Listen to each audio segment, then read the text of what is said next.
Hi guys, tonight we step into a space that feels almost like the edge of sleep itself, where human awareness is only beginning to separate from instinct, and the world is still soft, unshaped, and quietly uncertain. You're not in a city, not in a village, not even in what you would recognize as a settlement. Instead, you are somewhere far earlier, where small groups of humans move slowly across open landscapes, guided more by sensation than by thought.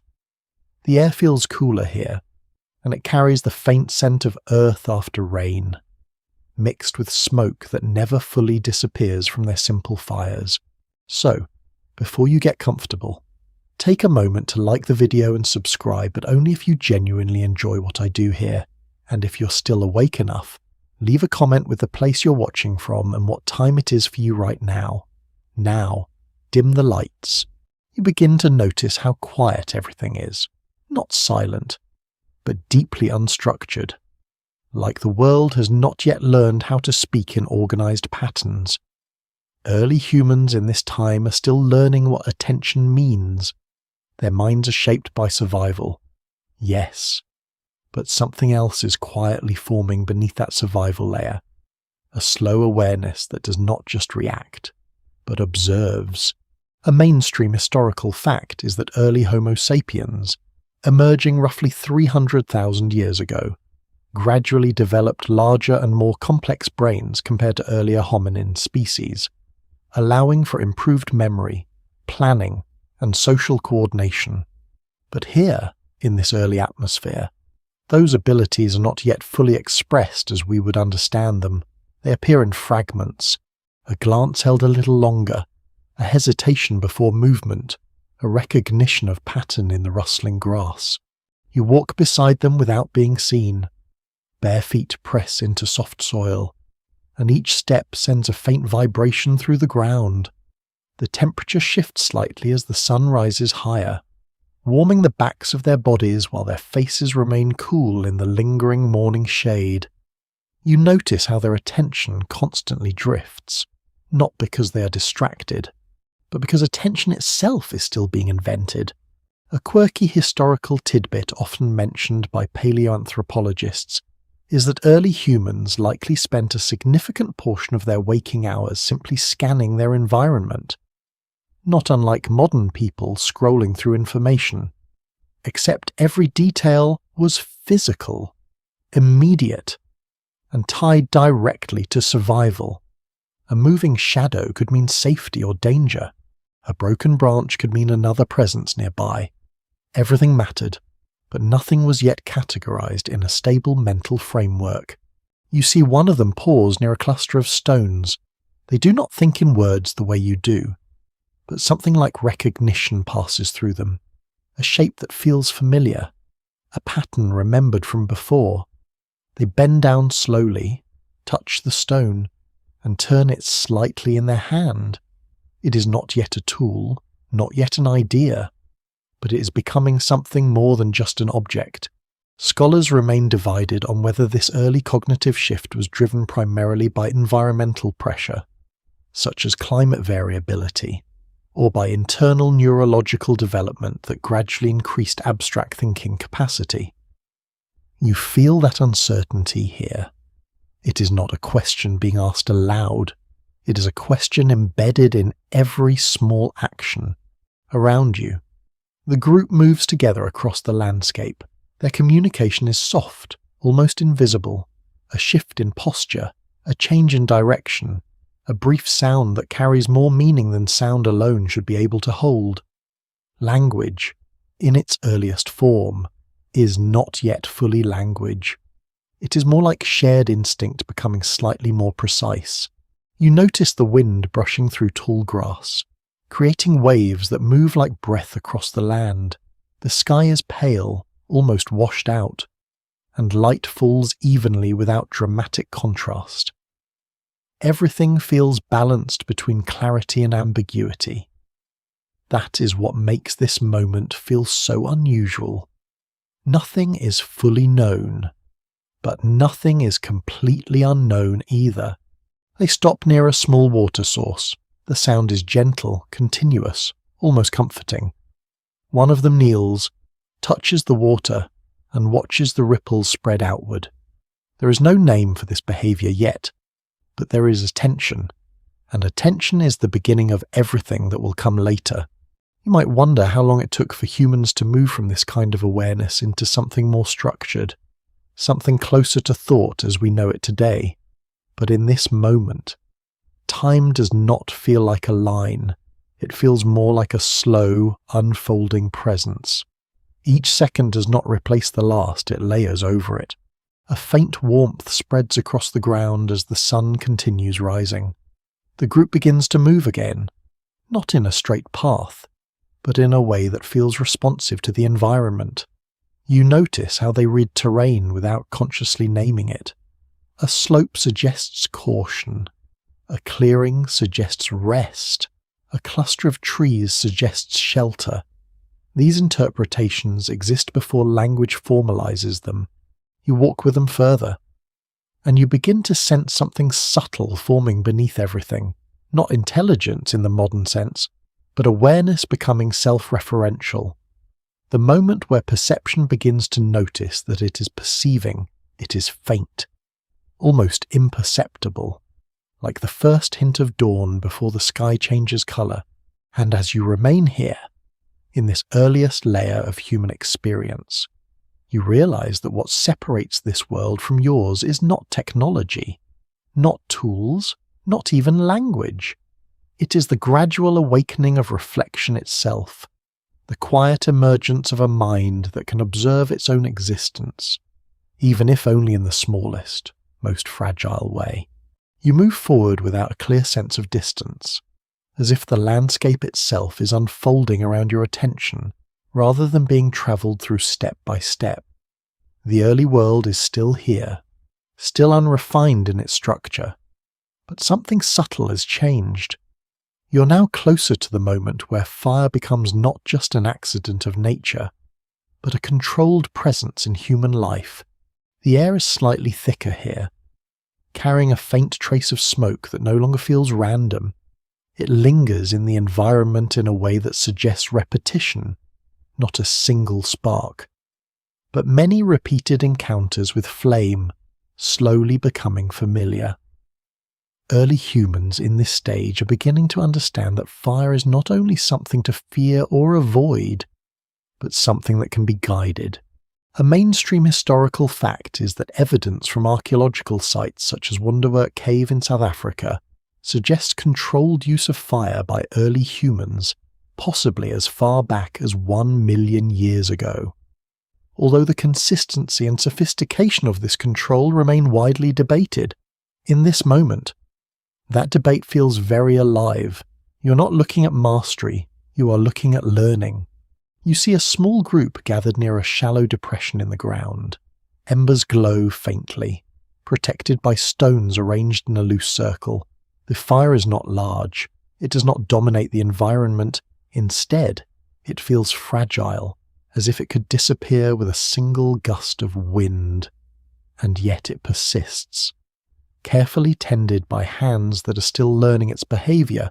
A quirky historical tidbit often mentioned by experimental archaeologists is that early controlled fire likely required constant attention, with some researchers suggesting that groups may have maintained embers for long periods, rather than repeatedly creating fire from scratch. You can almost feel that effort here. The quiet vigilance required to keep something alive that does not naturally want to stay.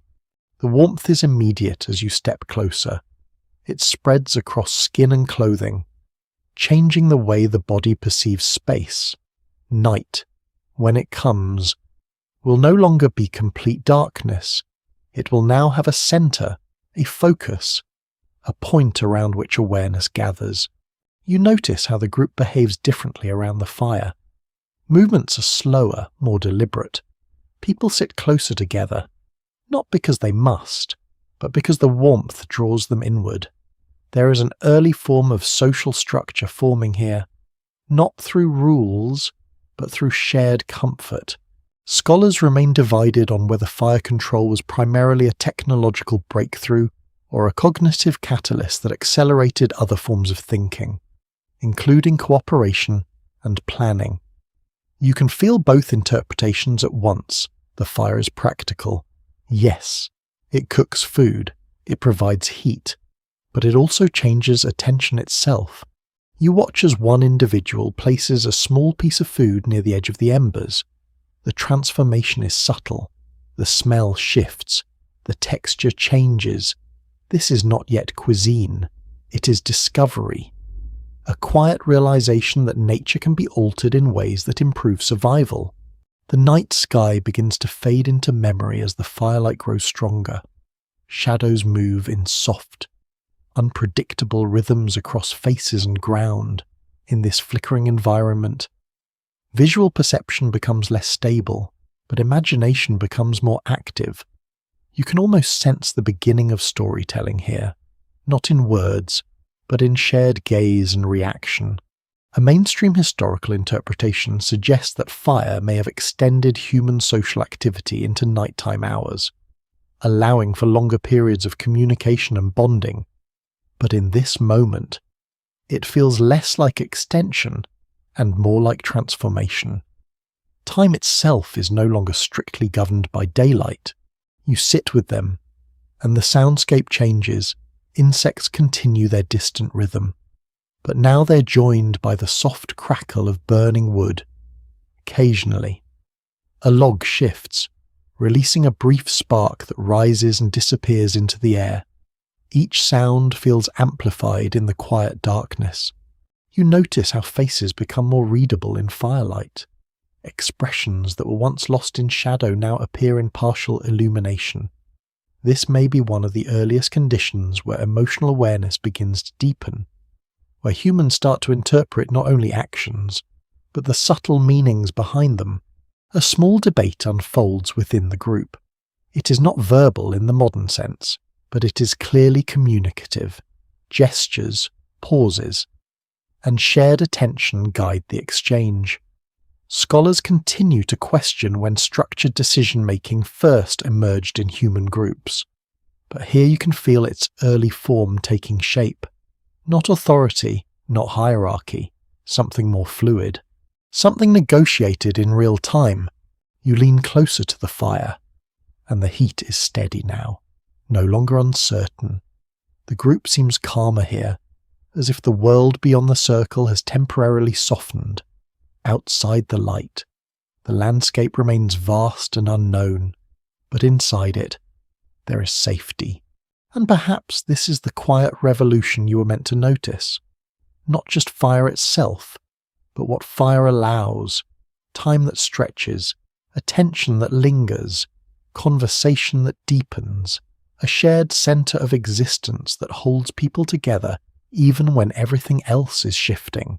As the night continues, you begin to understand that fire is not just a tool. It is the first place where humans learn to gather their minds. You move away from the firelight, but its warmth does not leave you immediately.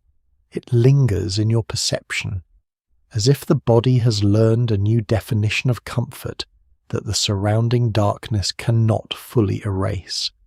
The world here is still prehistoric, still shaped by uncertainty, but something irreversible has begun. Human attention is no longer purely reactive. It is beginning to be shaped by intention. The terrain shifts slightly as you follow the group into a more sheltered landscape. Low hills rise gently around you, and scattered trees create broken silhouettes against the fading night sky. The air is cooler away from the fire, and you notice how quickly the body adjusts, how quickly comfort becomes memory when removed. A mainstream historical fact is that early human tool use becomes clearly visible in the archaeological record around 2.6 million years ago, with the emergence of the Oldowan industry, characterized by simple stone flakes used for cutting and processing food. These tools represent more than survival. They represent decision-making externalized into objects. You watch as one individual picks up a stone and examines it under faint moonlight. The motion is slow, almost contemplative. They strike it against another stone, not with certainty, but with curiosity.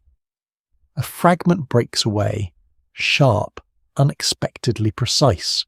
They pause.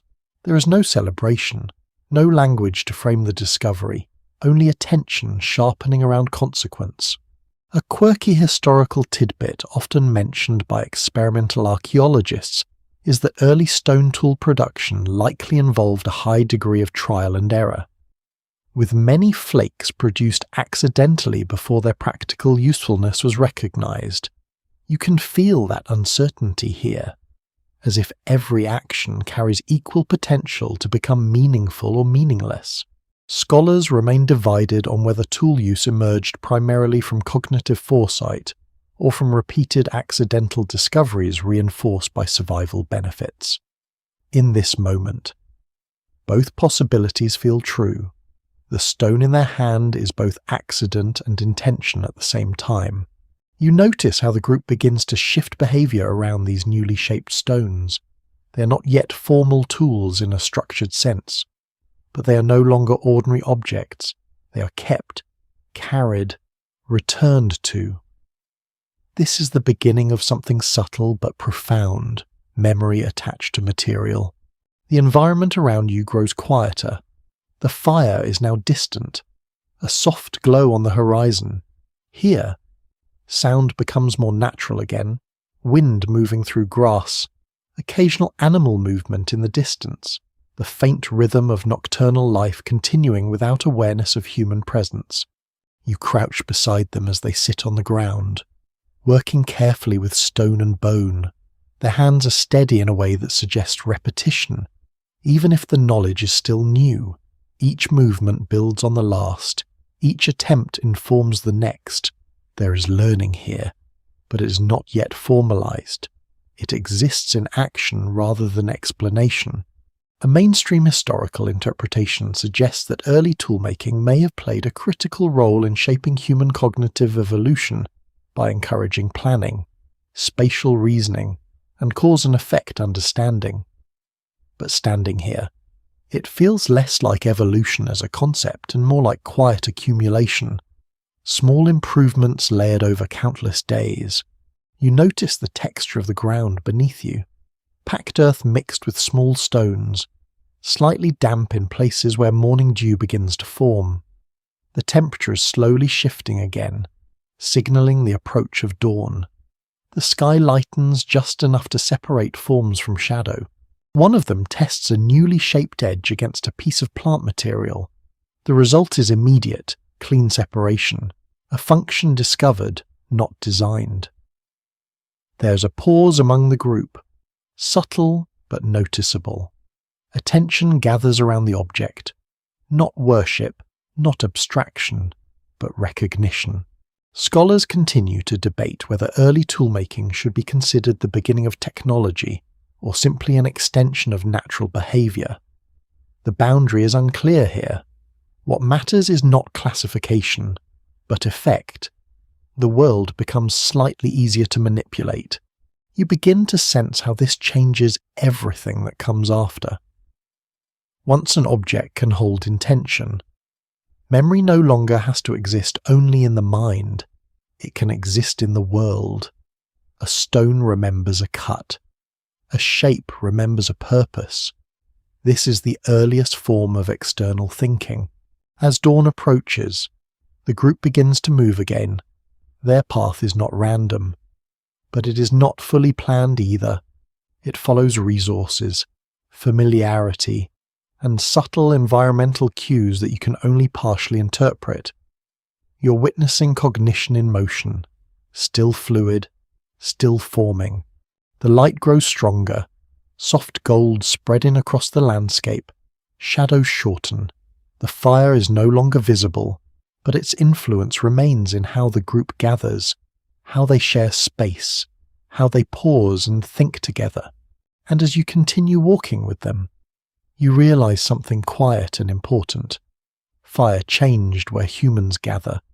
Tools changed what humans can do. But something deeper is happening beneath both. The mind is beginning to extend beyond itself, shaping not only thought, but the world it touches. You follow the slow movement of early humans as the first light of day spreads across the landscape. soft and pale, touching the tops of grass and stone before it reaches the ground where you walk beside them. The night has not fully disappeared in memory, but it is no longer dominant. What remains is a quiet transition, a world gently reshaping itself in brightness. Their journey continues without urgency, as if movement itself is still a relatively new idea, not yet fully separated from rest. The environment here feels more open than before. Rolling terrain stretches outward, broken by clusters of trees and occasional water sources that shape where life can pause. You notice how early humans instinctively follow these patterns, not because they have mapped them, but because their bodies have learned them over generations of observation and survival. A mainstream historical fact is that early human groups were highly mobile for most of prehistory, often moving seasonally to follow food sources, water availability, and climate shifts, rather than settling permanently in one place. This mobility shaped not only survival strategies but also how memory and knowledge were shared across space. You watch as the group slows near a shallow valley. The ground here is softer, slightly darker, holding moisture from the night. A few individuals move ahead, scanning the area with quiet attention. Their awareness is not fragmented. It is continuous, always scanning, always interpreting. There is no separation between observation and action yet. They are the same process. A quirky historical tidbit often discussed by paleoanthropologists is that early human groups likely developed strong spatial memory for landscapes, remembering water sources, shelter locations, and safe paths across vast distances without written maps, in a sense. The land itself functioned as a living archive. You kneel beside them as they examine the ground. There are faint signs here, broken stems, subtle disturbances in soil, nothing dramatic, but enough to suggest recent activity from animals or perhaps other groups. You can feel how much meaning is extracted from such small details. Every fragment of evidence is important when survival depends on precision. Scholars remain divided on whether early humans possessed something resembling proto-language at this stage, or whether communication was still primarily gestural and emotional in nature. You experience both interpretations simultaneously in their interactions. A glance exchanged, a brief sound, a hand motion that redirects movement. Meaning exists, but it has not yet crystallized into structured speech. The group decides to continue forward. There is no formal leadership visible, but certain individuals appear to guide direction through confidence of movement rather than authority. You notice how decisions emerge collectively, shaped by subtle agreement rather than command. As you walk, the temperature rises slightly. The sun is now fully present, casting longer shadows behind the group. Light reveals more detail in the landscape, textures in stone, variations in soil, the faint shimmer of insects moving through air. Everything feels more defined, but still unorganized in human terms. A mainstream historical interpretation suggests that early human cognition was deeply tied to environmental interaction, meaning that thinking itself was distributed across movement, perception, an immediate response rather than abstract internal reflection. You can feel that distribution here. Thought is not isolated. It is embedded in everything they do. You notice a shift in behavior as the group approaches a cluster of trees. Movement becomes slower again. Attention narrows. There is caution, but not fear. It is a practiced awareness, a learned sensitivity to environments that could hold both resources and risk. A small animal suddenly moves in the underbrush. The group reacts instantly, not with panic, but with coordinated attention. Bodies shift, eyes track movement. The moment passes quickly, and the animal disappears into the vegetation. There is no pursuit, only observation. This restraint is important. Energy must be conserved. A quirky historical tidbit sometimes mentioned in ecological anthropology is that early human hunting strategies may have relied as much on persistence and opportunity as on direct confrontation, with many encounters ending in observation rather than action. In this moment, that idea feels very present. You sit with them under the trees, the shade is cooler, and the air carries a different scent here. Damp wood mixed with plant life and earth. Small sounds surround you, leaves shifting, distant bird calls, the subtle movement of life continuing independently of human presence. One individual begins to manipulate a stone again, almost absent-mindedly. Another watches. There is no instruction, but there is learning. You notice how attention flows between members of the group, how behaviors are observed, imitated, adjusted. This is not teaching in a formal sense, it is shared adaptation. Scholars continue to debate whether imitation or innovation played the dominant role in early cultural transmission. You can feel both forces here. Innovation appears in small accidental discoveries. Imitation ensures those discoveries are not lost. You notice how rest and activity are balanced without schedule. When movement slows, the group does not stop functioning.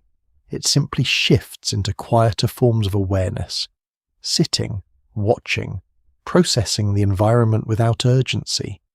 This rhythm feels natural, but it is actually a complex adaptation to uncertainty. The light shifts again as clouds pass overhead, briefly dimming the landscape. Temperature drops slightly, and the group adjusts without comment. Clothing is minimal but functional.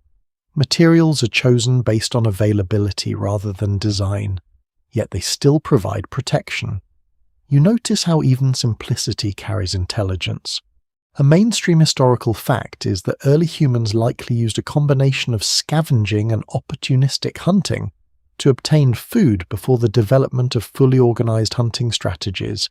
This required flexibility, patience, and acute environmental awareness.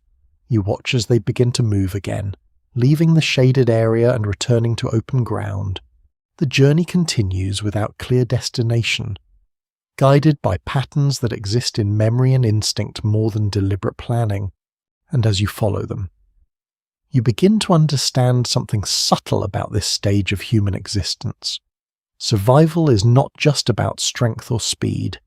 It is about attention that never fully turns off, a mind that is constantly open to the world, slowly learning how to interpret it. You continue moving with the group as the landscape gradually shifts again, opening into wider plains where the horizon feels less obstructed and the sky seems larger than before. The morning light is now fully established, steady and warm, casting soft shadows that stretch behind every figure. There is a sense of continuity here, as if the group is no longer reacting to the environment but moving within a rhythm that has been practiced so many times it feels almost natural. The air carries a mix of dry earth and faint plant scents, carried by a gentle wind that moves across the grass in slow waves. You notice how early humans respond to these subtle environmental changes without hesitation. Their awareness is not verbal, but deeply attuned. Every shift in wind, every change in sound is processed instantly, without conscious analysis. A mainstream historical fact is that early human survival strategies were heavily dependent on cooperative foraging, where groups would collectively search for plant foods, small animals, and scavenged resources across large territories. This cooperation increased efficiency and reduced individual risk. You observe as the group spreads slightly across the terrain. They are not separated, but loosely distributed, maintaining visual contact while increasing their ability to scan the environment. This formation is not formally organized, yet it is effective. It is shaped by repetition and shared understanding developed over countless generations. A quirky historical tidbit often mentioned by anthropologists is that early foraging groups may have developed informal knowledge leaders, individuals who are more familiar with seasonal resources or migration patterns, even though there was no formal hierarchy. You can feel the presence of such individuals here, guiding direction through subtle movement rather than instruction. Scholars remain divided on whether early human group coordination was primarily instinctual or whether it required emerging forms of symbolic communication in this moment. Both interpretations seem to overlap. A brief sound, a shift in posture, a glance toward a distant tree line, these are not words, but they carry meaning that is widely understood within the group. You walk closer to one individual who pauses near a patch of disturbed soil. They kneel, touch the ground, and lift a small object. It could be a seed, a fragment of bone, or something partially hidden by dust. Their attention lingers on it longer than expected. This is how recognition begins, through sustained observation of something small enough to be easily overlooked. The group continues moving, but this individual holds their position for a moment longer, as if weighing significance. Then, slowly, they rejoin the group. There is no discussion. But the object is not discarded. It is carried forward. This simple act reflects something important. Value is beginning to attach itself to objects not just for immediate use, but for potential future use.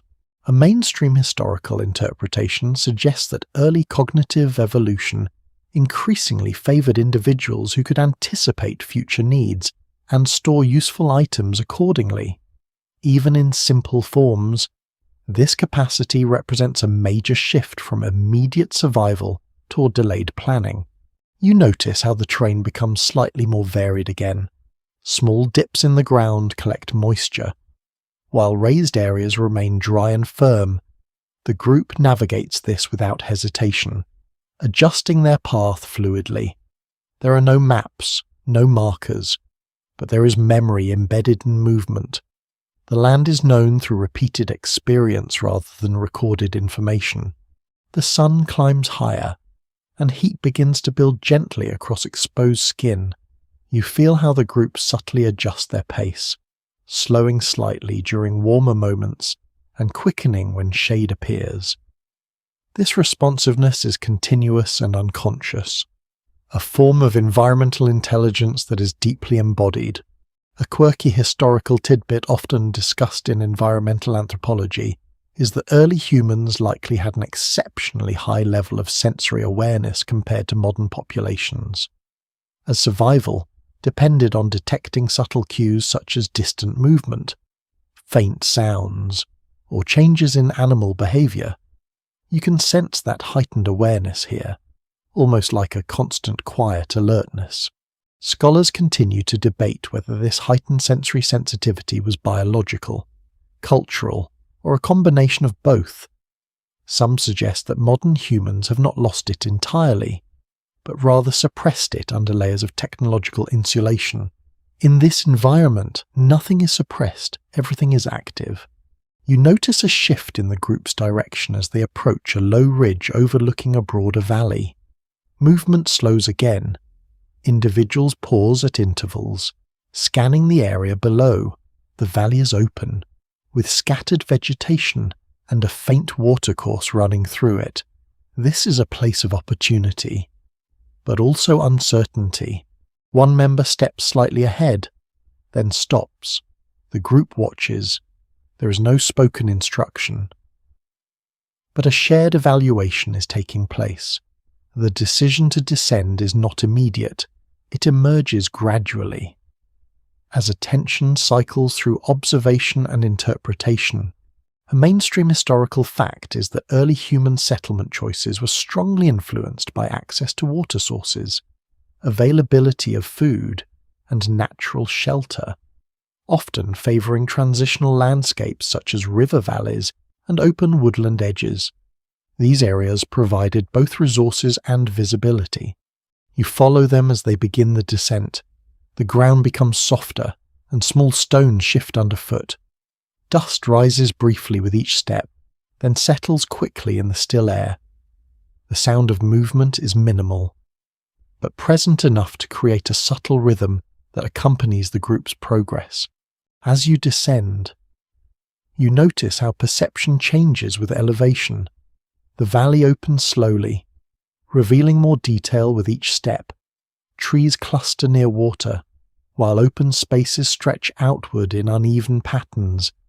Everything feels both structured and unpredictable at the same time.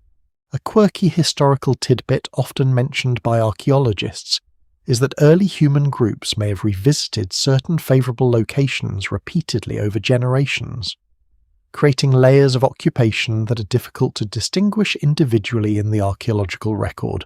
You're now walking through one such type of place, where memory is not stored in writing, but in repeated return. You notice the group becoming slightly more focused as they reach the valley floor. Attention narrows again.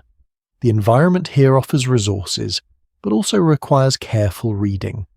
The sound of water is clearer now, steady and continuous, providing a kind of auditory anchor within the landscape.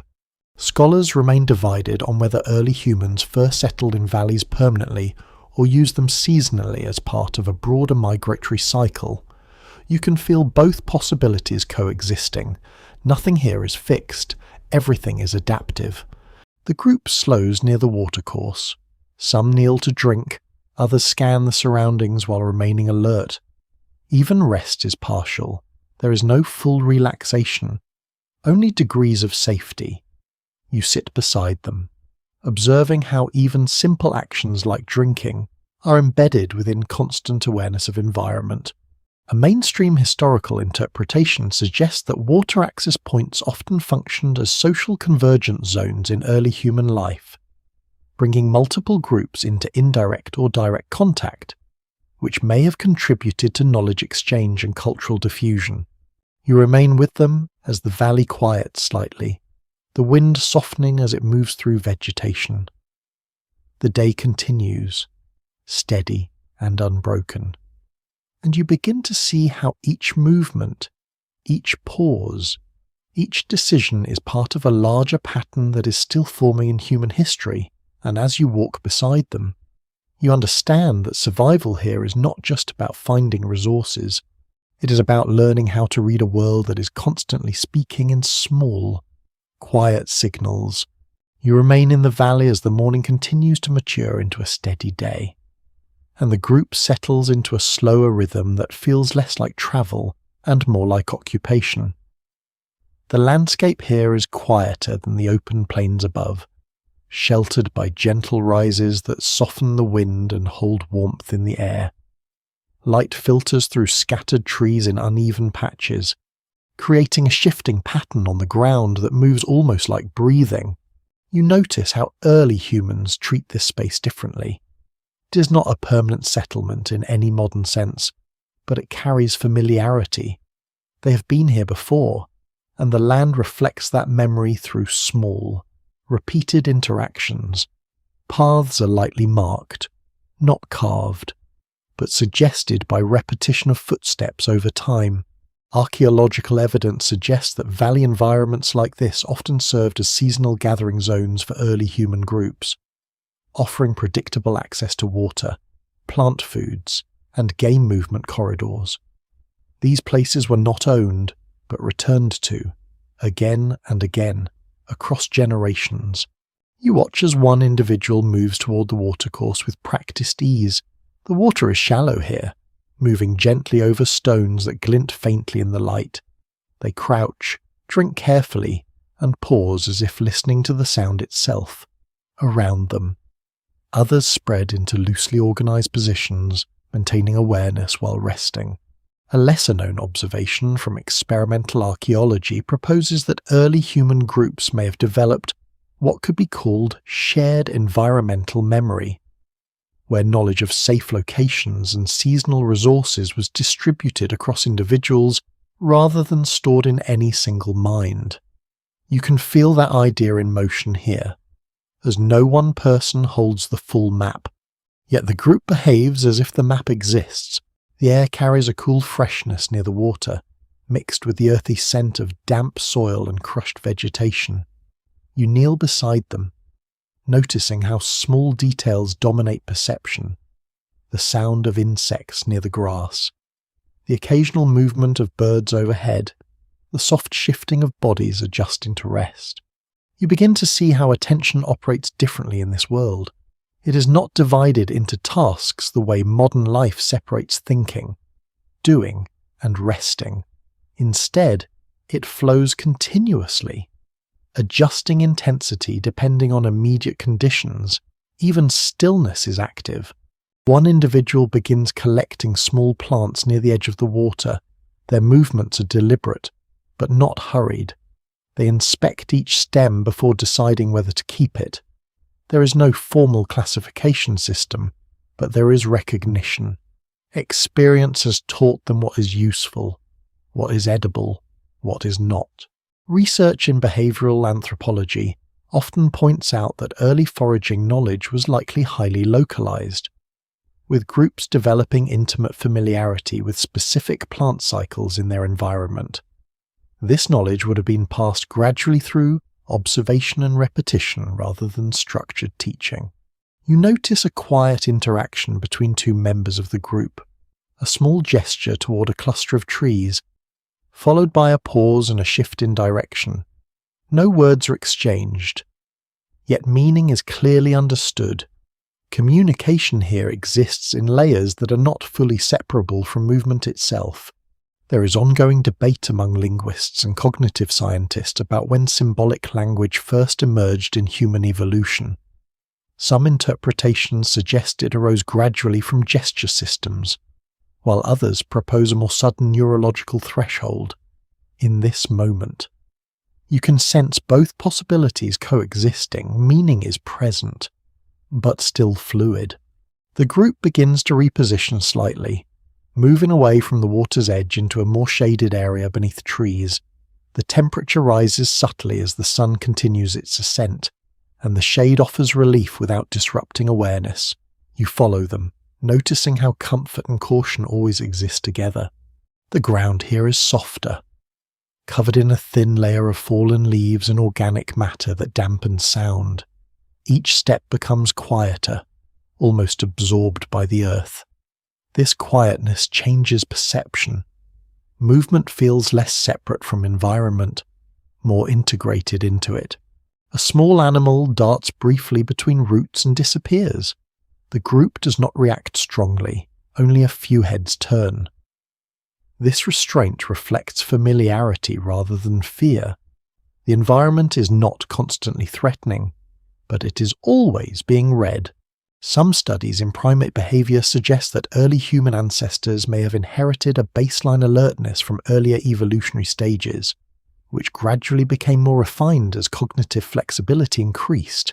You can feel this alertness here, not as anxiety, but as continuous awareness. One individual begins shaping a small object in their hands. It is not yet clear whether it is intended for use or simply being explored. The motion is repetitive, almost meditative. Others occasionally glance at it but do not intervene. Innovation here is quiet, personal, and observational. You notice how the group allows space for individual experimentation.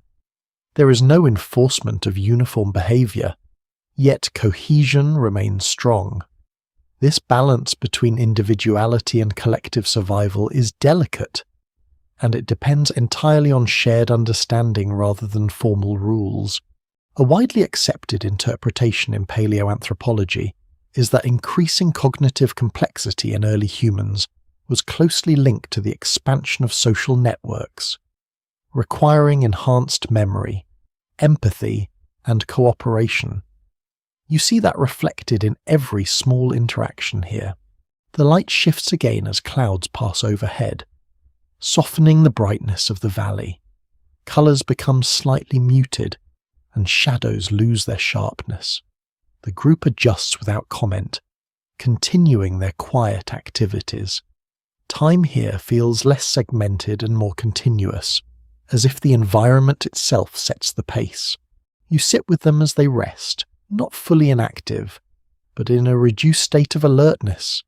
Breathing slows, movements become minimal, yet awareness remains present, always partially open to the surroundings. A small discussion begins, again without words in any modern sense. It is a sequence of sounds, gestures, and shared attention that gradually resolves into coordinated movement. The group prepares to shift location again, responding to something subtle in the environment that you cannot immediately identify. Ethnographic comparisons with modern hunter-gatherer societies suggest that such decisions were often based on accumulated microsignals, including changes in animal behavior, wind direction, or even subtle shifts in resource availability. You can sense that sensitivity here, even if the exact trigger remains invisible. As they begin to move, you notice how fluid their transition is. There is no separation between resting and travelling. One simply becomes the other. The group rises, gathers belongings, and steps forward into the landscape as if it were the natural continuation of stillness. You follow them out of the shaded valley floor, feeling the light increase again as trees thin and open ground returns. The world expands slightly, but the sense of shared awareness remains constant. It is not the environment that holds them together, but the continuous attention they all maintain toward it. And as you walk with them, you begin to understand that survival in this early world is not defined by possession or control. It is defined by sensitivity, a constant, quiet reading of everything the world is saying, even when nothing is spoken. You leave the shaded valley behind as the group gradually ascends toward a more elevated stretch of land where the terrain becomes firmer and the vegetation thins into scattered clusters of hardy plants. The air changes as you move upward. It feels drier, lighter, and slightly cooler against the skin, as if the landscape itself is shifting its mood. The wind is more present here, moving freely across open ground without the resistance of dense trees. The group moves at an unhurried pace, but there is a clear sense of direction. Not a destination in the modern sense, but a familiar route shaped by repeated seasonal movement. Their steps follow contours that are not marked, yet clearly remembered. You begin to notice how deeply the land is embedded in their behavior, as if geography and memory are the same thing. Archaeological findings from multiple regions suggest that early human mobility patterns were highly structured despite the absence of permanent settlements, with groups returning to known resource zones in cyclical patterns shaped by climate and ecological availability. This movement created a living map encoded in experience rather than symbols. You walk slightly behind them, observing how attention spreads across the group.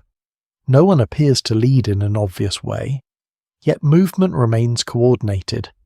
A shift in direction by one individual is quickly mirrored by others, not through instruction, but through recognition. The group behaves like a single adaptive system.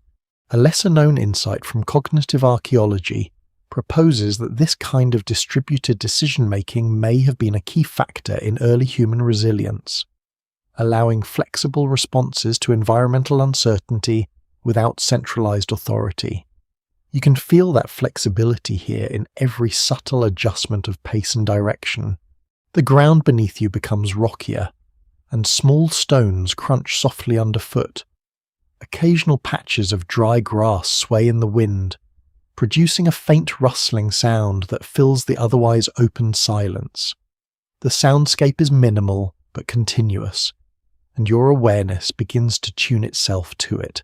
You notice how the group occasionally pauses, not in response to danger, but as part of a continuous process of environmental reading. A pause to scan the horizon, a pause to listen, a pause to reassess movement. These pauses are not interruptions, they are part of thinking. A number of anthropological studies suggest that early human cognition may have been deeply embodied, meaning that thinking was not confined to the brain, but distributed across movement, sensory input, and immediate interaction with the environment. You experience that distribution here, where decision and perception feel inseparable. In the distance, a faint line of trees marks another boundary between ecological zones. The group appears to orient toward it without discussion. There is a shared understanding that certain transitions in landscape correspond to changes in available resources. You follow them as they adjust course slightly. A small animal briefly appears on a ridge ahead, then disappears almost instantly into brush. The group does not pursue it. Instead, attention tracks its movement briefly, then returns to forward motion. This restraint reflects a balance between opportunity and energy conservation that defines much of early survival behavior. Some evolutionary interpretations propose that selective attention, rather than constant reaction, became increasingly important in human development, allowing groups to prioritize meaningful stimuli over background noise. You can feel this selective awareness operating continuously here. As you continue walking, the sky opens further above you.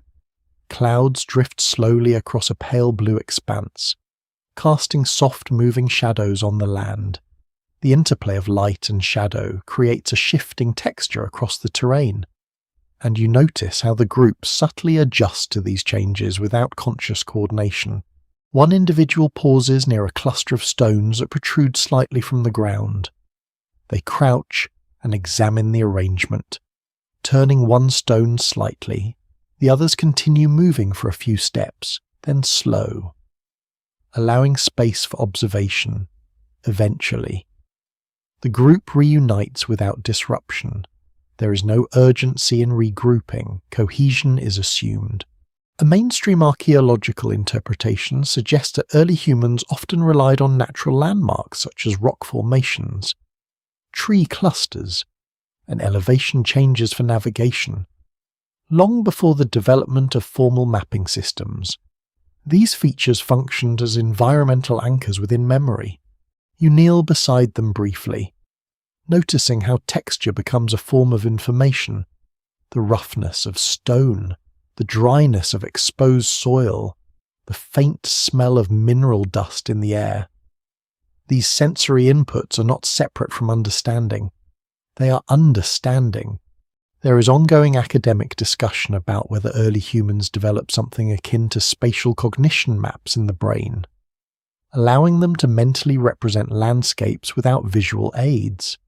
Evidence from modern neuroscience supports this possibility, but its early evolutionary form remains uncertain. Here, it feels as if such mapping is still forming, still fluid and responsive. The group resumes movement toward the distant tree line. The wind strengthens slightly, brushing through grass in long waves that move across the land like a slow breath. Sound becomes more expansive in open terrain, carrying farther and fading more gradually. You notice how communication remains minimal yet effective. A slight change in walking direction is enough to shift the entire group's path. A brief pause is enough to signal reassessment. Meaning is compressed into movement, rather than expanded into language. Ethnographic comparisons with later hunter-gatherer societies suggest that such communication systems can remain highly efficient even without structured grammar, relying instead on shared context and environmental awareness. You can feel that efficiency here in every coordinated adjustment. As the group approaches the edge of the tree line, the temperature shifts again. Shade returns in fragmented patches, and the air becomes cooler. The transition is not abrupt, but gradual, like moving between different layers of perception. You notice how individuals begin to spread slightly once more, scanning the area ahead. This is not fear, it is habit.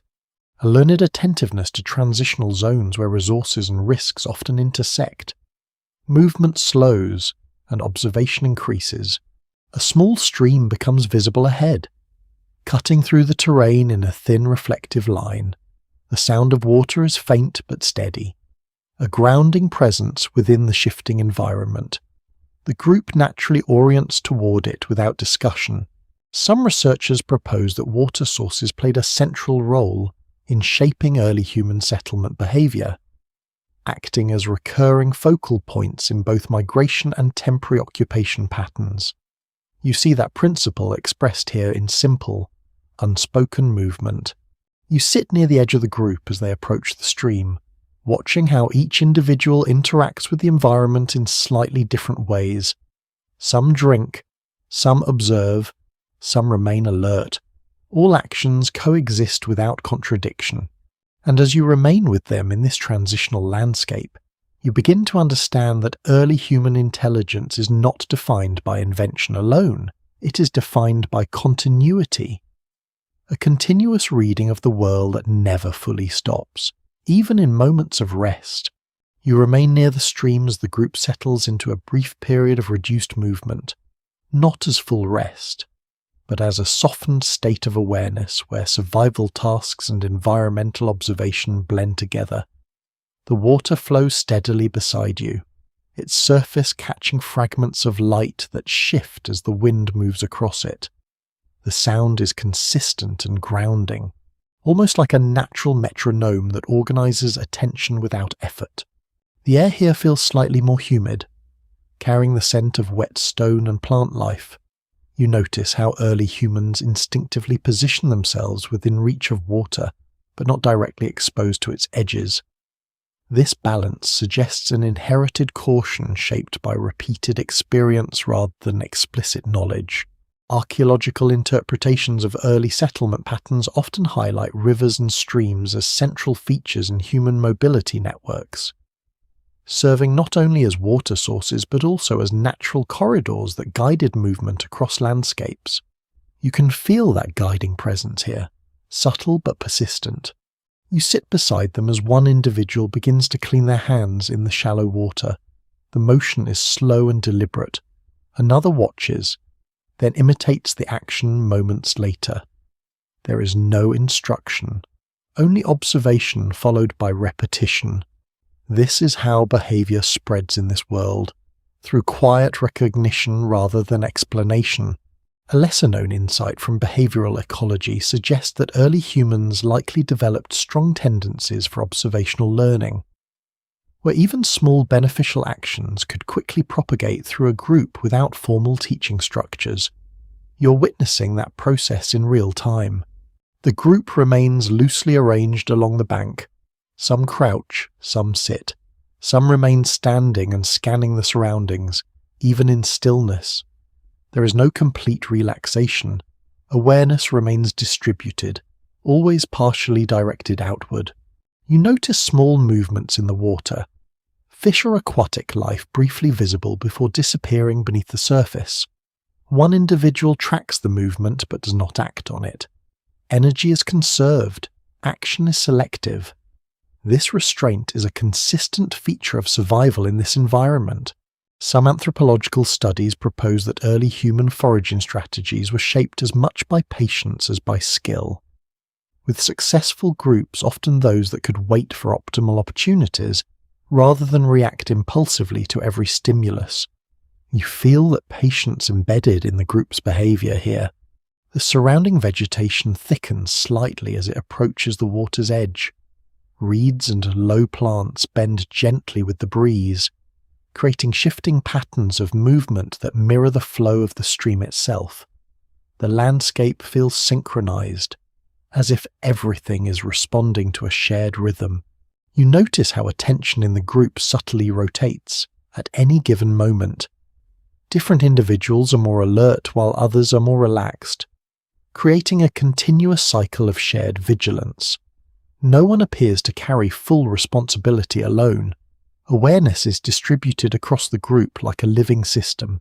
There is ongoing academic discussion about whether this form of distributed attention could be considered an early form of collective cognition, where groups function as integrated perceptual units rather than isolated individuals. In this moment, that interpretation feels almost tangible. One member of the group picks up a small stone from the stream bed and examines it closely. The stone is smooth, shaped by water over time. They turn it in their hand, observing its surface. This act is simple, but it reflects an emerging sensitivity to form and material properties that will later become foundational for tool development. A mainstream archaeological perspective suggests that rivers and streams often served as informal resource zones, where early humans could access not only water, but also naturally shaped materials useful for cutting, scraping, or striking. These environments quietly supported technological development. You watch as the group gradually begins to shift position again, not abruptly, but through small individual decisions that converge into collective movement. One stands, another follows, then another. The transition is fluid, almost imperceptible until it becomes full motion. The sound of water begins to fade slightly as distance increases, replaced by the rustle of vegetation and the crunch of soil underfoot. The group moves parallel to the stream rather than away from it, maintaining visual and auditory connection to this resource line. You walk with them through a narrow stretch where trees lean inward, creating a partial canopy. Light filters through in broken patterns, producing a softer atmosphere. The temperature drops slightly, and the air feels stiller here. A quirky observation from ethnographic studies of later hunter-gatherer societies notes that groups often maintain strong spatial relationships with water sources, even when not directly using them, treating them as reference points for navigation and orientation within the landscape. You can sense that anchoring function here. The group pauses again in the shaded corridor, not all at once, but in staggered intervals. This staggered rhythm prevents complete vulnerability. At least some individuals remain alert at all times. This is not planned coordination, it is learned habit. You notice how sound becomes more pronounced in this enclosed space. Small animal movements in the underbrush, the faint creaking of branches, the subtle shift of wind redirected by vegetation. Every sound carries more weight here. A small exchange occurs between two individuals, consisting of gestures and brief vocalizations. It is brief but effective. A direction is confirmed, movement resumes. There is no disagreement visible. Consensus emerges quickly, suggesting strong shared understanding of environmental cues. Some researchers in cognitive archaeology propose that early human communication systems may have evolved primarily to support coordination in complex environments rather than abstract expression. You can feel that functional origin here, where communication is always tied to immediate context. As the group moves forward, the terrain begins to open again, the canopy thins, and the sky returns in wider view. Light strengthens, and shadows become sharper. The transition creates a subtle shift in mood, from enclosed observation back to open awareness. You notice how the group spreads slightly once more, adjusting to the increased visibility of the environment. Each individual scans a different direction, maintaining collective coverage without formal assignment. A distant movement catches attention briefly. Heads turn, then relax.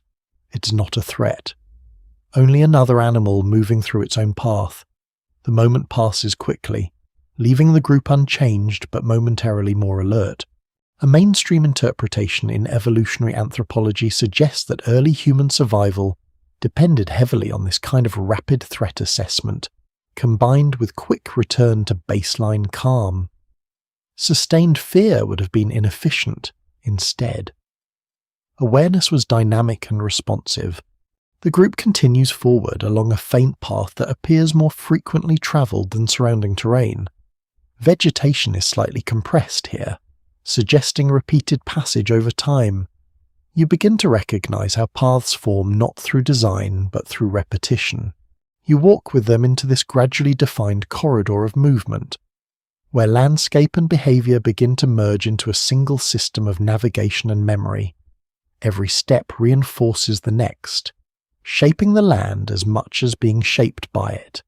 And as you continue alongside them, you start to see how early human intelligence is not located in any single moment of discovery, but in the continuous, quiet act of staying aware long enough for the world to become familiar. You follow the faint path as it gradually becomes more defined, not through deliberate construction, but through repetition that has quietly shaped the land over time. The vegetation here is slightly lower, bent in subtle patterns that suggest countless passages of movement. Nothing is permanent, yet everything leaves a trace. Even the most temporary journeys accumulate into memory etched into the environment. The group moves with steady familiarity, as if this route is not being discovered but remembered. You notice how confidence increases in such spaces. Steps become more relaxed. Scanning becomes less intense, and the body seems to conserve energy when the environment is recognized. Familiarity, in this world, is a form of safety. Archaeological interpretations suggest that early human pathways often formed natural corridors connecting resource zones such as water sources, hunting grounds, and seasonal gathering areas. These corridors were not engineered, but they became structured over generations of repeated use. You walk slightly behind the group as the terrain shifts into a gently sloping stretch. The ground becomes firmer again, with patches of dry soil mixed with scattered stones. Light wind moves across the open areas, carrying faint dust that rises and settles in soft cycles. A lesser-known observation in landscape archaeology proposes that repeated human movement can subtly alter vegetation growth patterns over time, creating visible pathways even without intentional clearing. You can see the beginning of that process here, where nature and repetition slowly negotiate space with each other. The group briefly slows as they approach a wider clearing. This space feels more open, exposed, and visible from multiple directions. Instantly, attention increases, bodies spread slightly, eyes scan further distances. The same landscape that felt comfortable moments ago now demands greater awareness. You notice how quickly perception adjusts based on environment. Safety is not a fixed condition here. It is continuously evaluated. This evaluation is silent, constant, and shared. Some anthropological models suggest that early humans developed a heightened sensitivity to open versus enclosed environments, with each triggering different cognitive states related to vigilance and rest. You feel that transition clearly as the group enters the clearing. A small cluster of stones near the center of the space catches attention. One individual approaches and crouches. The stones are irregular but arranged in a pattern that feels slightly unusual compared to natural scattering. The group does not immediately react, but attention subtly converges toward the area. Scholars remain divided on whether such formations in early contexts should be interpreted as natural geological occurrences or early signs of intentional arrangement by human groups. In this moment, the ambiguity remains unresolved. You kneel beside them as they examine the stones. One is turned slightly, revealing a smoother underside. Another appears partially embedded in the soil. There is no immediate conclusion drawn, only observation. Meaning is not assigned quickly. It is allowed to develop slowly through repeated attention. The group eventually moves on, leaving the stones behind. But the brief pause has altered the rhythm of movement. Awareness remains slightly heightened as they continue through the clearing. The land feels more open now, and distant horizons are visible again. You notice how the sky dominates the space here. Without tree cover, light spreads evenly across the terrain. Shadows are shorter and more defined. The environment feels both expansive and exposed at the same time. A mainstream archaeological perspective suggests that open plains often functioned as transitional zones in early human mobility, connecting more resource-dense areas and allowing movement between ecological niches. These spaces were not necessarily destinations, but passages. The group continues forward, gradually re-entering a more varied landscape where small clusters of vegetation return. The transition is gradual, but noticeable. With each step, the environment becomes slightly more complex again. You observe how individuals adjust spacing depending on terrain. In open areas, they spread further apart. In more complex environments, they draw closer. This fluid adjustment requires constant, shared awareness of group positioning without verbal coordination. A quirky observation from primatology studies suggests that spatial awareness within groups may have evolved as a critical survival trait, allowing individuals to maintain cohesion while simultaneously scanning for threats or resources. You see that principle functioning continuously here. The ground begins to slope downward gently, and the sound of distant water returns faintly. The group subtly reorients toward it without discussion. Water remains one of the most consistent anchors in their movement patterns. You begin to notice how the environment itself is not just being travelled through, but interpreted continuously. Every slope, every sound, every change in vegetation contributes to a shared understanding of where to move next. Some cognitive anthropology theories propose that early human intelligence may have developed as a form of environmental prediction system, where survival depended on anticipating changes in terrain, weather, and resource availability based on subtle cues. You feel that predictive awareness here, almost instinctive in its execution. The group slows again near a patch of uneven ground. One individual kneels briefly, touching the soil. Another scans the surrounding vegetation. There is no clear reason for the pause, but it reflects habitual caution in transitional terrain. You notice how pauses in movement are not interruptions, but integral parts of decision-making. Stillness here is active. It allows information to be gathered and processed collectively without urgency. A small animal moves quickly through nearby brush, barely visible before disappearing. The group tracks it momentarily but does not pursue. This brief encounter is absorbed into the ongoing awareness of the environment and then released. Ethnographic comparisons with later hunter-gatherer societies indicate that opportunistic observation without immediate action was often a key survival strategy, allowing energy conservation while maintaining readiness for better opportunities. You continue walking with them as the terrain becomes slightly more uneven, with scattered rocks and shallow dips in the ground. Movement adjusts naturally to these variations. No one stumbles, no one hesitates. The body seems fully integrated with the landscape. The light begins to soften slightly as clouds drift across the sky again. Shadows lengthen and shift in slow motion. The group maintains its pace, unaffected by minor atmospheric changes, yet always aware of them. You notice how attention never fully rests, even in calm conditions. There's a low level of continuous scanning, as if the mind is always partially listening to the environment.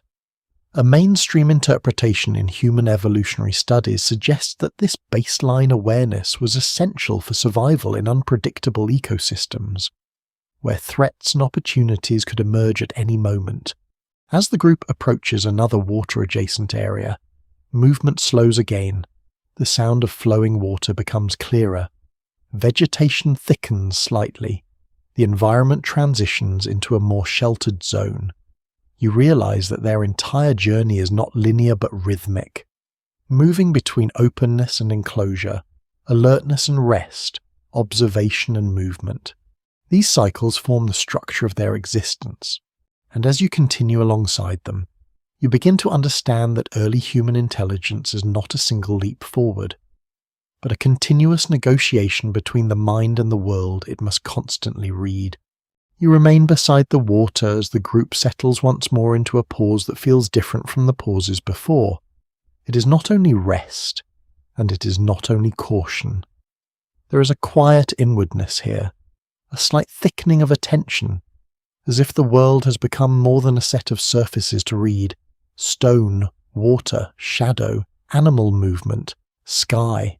All of it still matters for survival. But something else begins to hover behind the visible things. The light is softer now, filtered through thin clouds that drift across the sky in slow, uneven bands. The stream reflects them in broken pieces, and for a moment the water seems to hold another sky beneath the real one. You notice one of the humans watching that reflection, not drinking, not searching, simply looking. It is a small act, but it feels different. Attention has paused on appearance itself, Archaeological evidence from later prehistoric sites shows that humans eventually began making symbolic objects, including engraved ochre, decorated shells, beads, and marked stones. These objects suggest a mind capable of seeing beyond immediate use, a mind that could let one thing stand for another. Here, you're not yet standing in a world full of art or ritual. This is earlier, quieter, more uncertain. Meaning has not become formal, it has not been carved into tradition, it is only beginning to separate from simple usefulness. A mark in mud may be just a mark, a shape in stone may be just a shape, yet the human mind is starting to linger over such things. One individual reaches toward the soft bank near the stream and presses a finger into damp soil. The mark remains. They look at it for a moment, then make another mark beside it. No one gathers dramatically, no great revelation arrives. History, as usual, refuses to provide cinematic lighting when it is most needed. But the gesture matters because it leaves something behind that was not there before. A lesser-known detail from early symbolic studies is that some of the oldest possible markings made by humans are extremely simple, including lines, crosshatches, and repeated patterns. They may look unimpressive at first glance, especially to modern eyes trained by museums and phone screens. But their simplicity may be exactly what makes them powerful. They show repetition, intention, and attention. You watch as another member of the group notices the marks. They do not react with confusion. They lean closer, their face is calm but focused. A hand reaches out, not to erase the marks, but to trace near them. This second movement creates a faint echo of the first. Suddenly, the mark is no longer only an action. It is something that can be seen by another mind. Interpretations differ among researchers about when symbolic thinking truly began. Some argue that it emerged gradually from practical marking, body decoration, and repeated social gestures. Others suggest that symbolic behaviour required a deeper cognitive threshold, one tied to language, memory, and shared imagination in this quiet place by the stream. The answer feels less like a date and more like a slow mist forming over water. The group remains in loose formation, some resting, some watching, some tending to simple tools. You notice how objects now seem to carry more than one layer of possibility.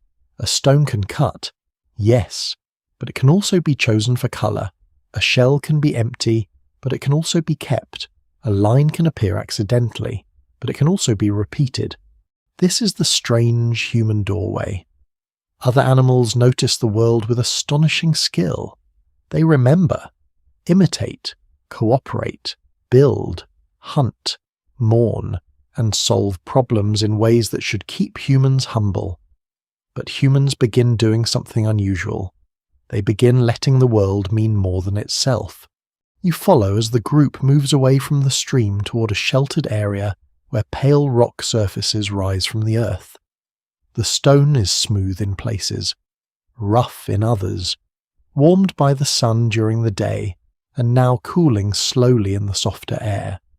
You can feel the temperature change when you place your hand near it, that gentle stored warmth fading into evening. One individual carries a small piece of reddish mineral material. It stains the fingertips faintly when touched. Later in human history, ochre will become one of the most important materials associated with symbolic behaviour, used for body colouring, marking objects, and possibly ritual practices. The oldest known uses of ochre go very far back in human prehistory, and its meaning remains difficult to interpret. The person rubs the reddish material against a stone surface. A faint streak appears. It is not a picture. It is not yet an animal, not a hand, not a sign with stable meaning. It is colour placed where colour was not before. That is enough for now. A small breeze moves through the sheltered space, carrying the scent of dry grass, mineral dust, and distant water. The group is quiet. Their bodies are relaxed. but their attention gathers around the mark for a few moments. You sense that something has shifted. Although no one has language to announce it, a useful historical point is that symbolic behaviour likely did not begin as decoration in the modern sense. It may have been tied to identity, group belonging, memory, teaching, ritual, or simple curiosity. The problem, of course, is that ancient meanings do not fossilise politely. They leave traces, then make researchers argue for decades, very inconsiderate of them. Really, you sit near the rock as shadows lengthen. The reddish mark remains visible in the dimming light. It is fragile, easily erased by weather or touch. Yet for now it holds. It carries a human act forward into the next moment. The group begins settling for evening. Some gather material for fire. Others inspect tools or sit close together in the shallow shelter of the rocks. The atmosphere softens. Daylight thins into gold, then grey. The air cools, and the first hints of night begin to gather in the spaces beneath trees. You notice how the mark changes as light fades. In full sun it looked simple. In evening shadow it seems more mysterious, not because it has changed, but because human perception has. Firelight will later make marks move, deepen, and flicker. Perhaps this is one reason caves and shelters became such powerful spaces for imagination. Darkness does not only hide, sometimes it invites meaning. A few quiet sounds pass through the group. Breathy vocalizations, low and brief. A gesture toward the mark, a glance toward another person. Meaning is not fixed, but it is shared enough to matter. Something has been placed into the world, and others now respond to it. You realize that symbolic thinking is not simply about making signs. It is about creating a space between the thing and what the thing can suggest. A red streak is not only mineral, it may become memory, identity, warning, beauty, belonging, mystery. Perhaps even the earliest form of look at this, which, honestly, is still half of human culture today. The first fire of evening begins to glow nearby.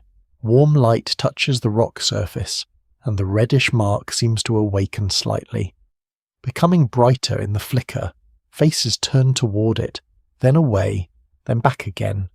No one explains it. No one needs to. And as you sit with them in the cooling air, you understand that the human mind has crossed another quiet threshold. It has begun to live not only in the world as it is, but in the world as it can be imagined. You remain near the low glow of evening fire as the reddish mark on stone fades in and out with each small movement of flame. The group is quiet now, not silent, but settled into that ancient rhythm where sound becomes sparse and meaningful. A breath, a shift of weight, a piece of wood settling into embers. The world outside the fire circle grows darker, and the human mind, as if encouraged by shadow, begins to look inward. The rock shelter behind you feels cooler now. Its surface holds the memory of the day's warmth, but only faintly. When you place your hand near the stone, you feel a soft chill gathering. The air smells of smoke, damp earth, and mineral dust. A scent that belongs to places where weather, stone, and human presence have slowly met.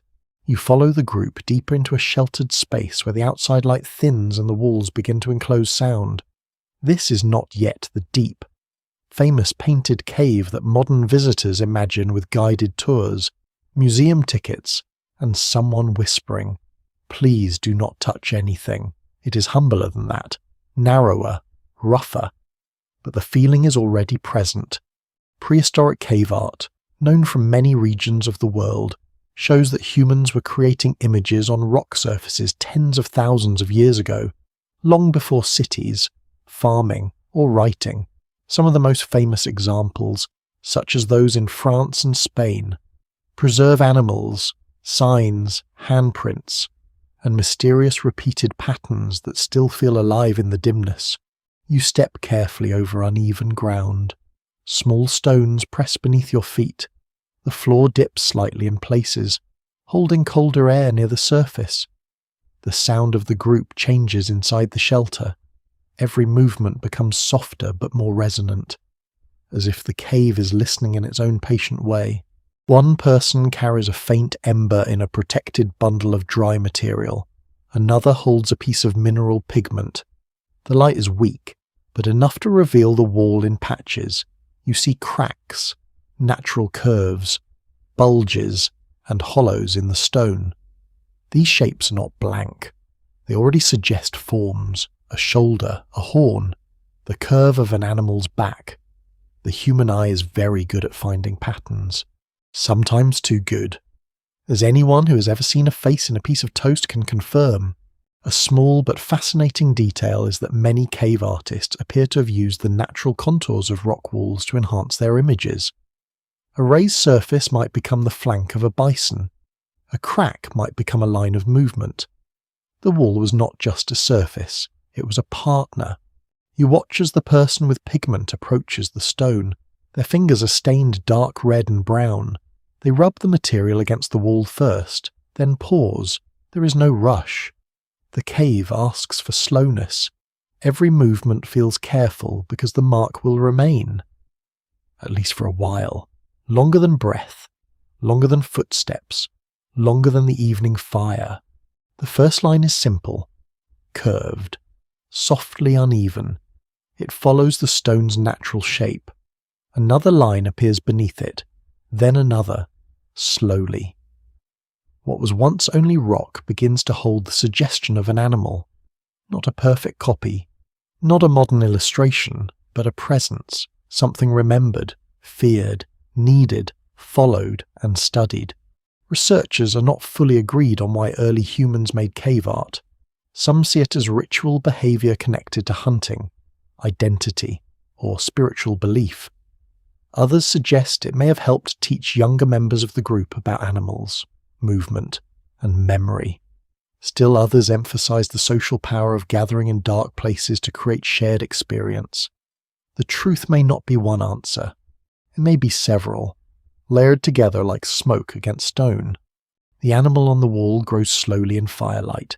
Its back curves with the rock. Its head is suggested more than completed. The legs are loose, almost moving. You notice how the flickering flame makes the image appear alive for brief moments. The line trembles not because it changes, but because the light does.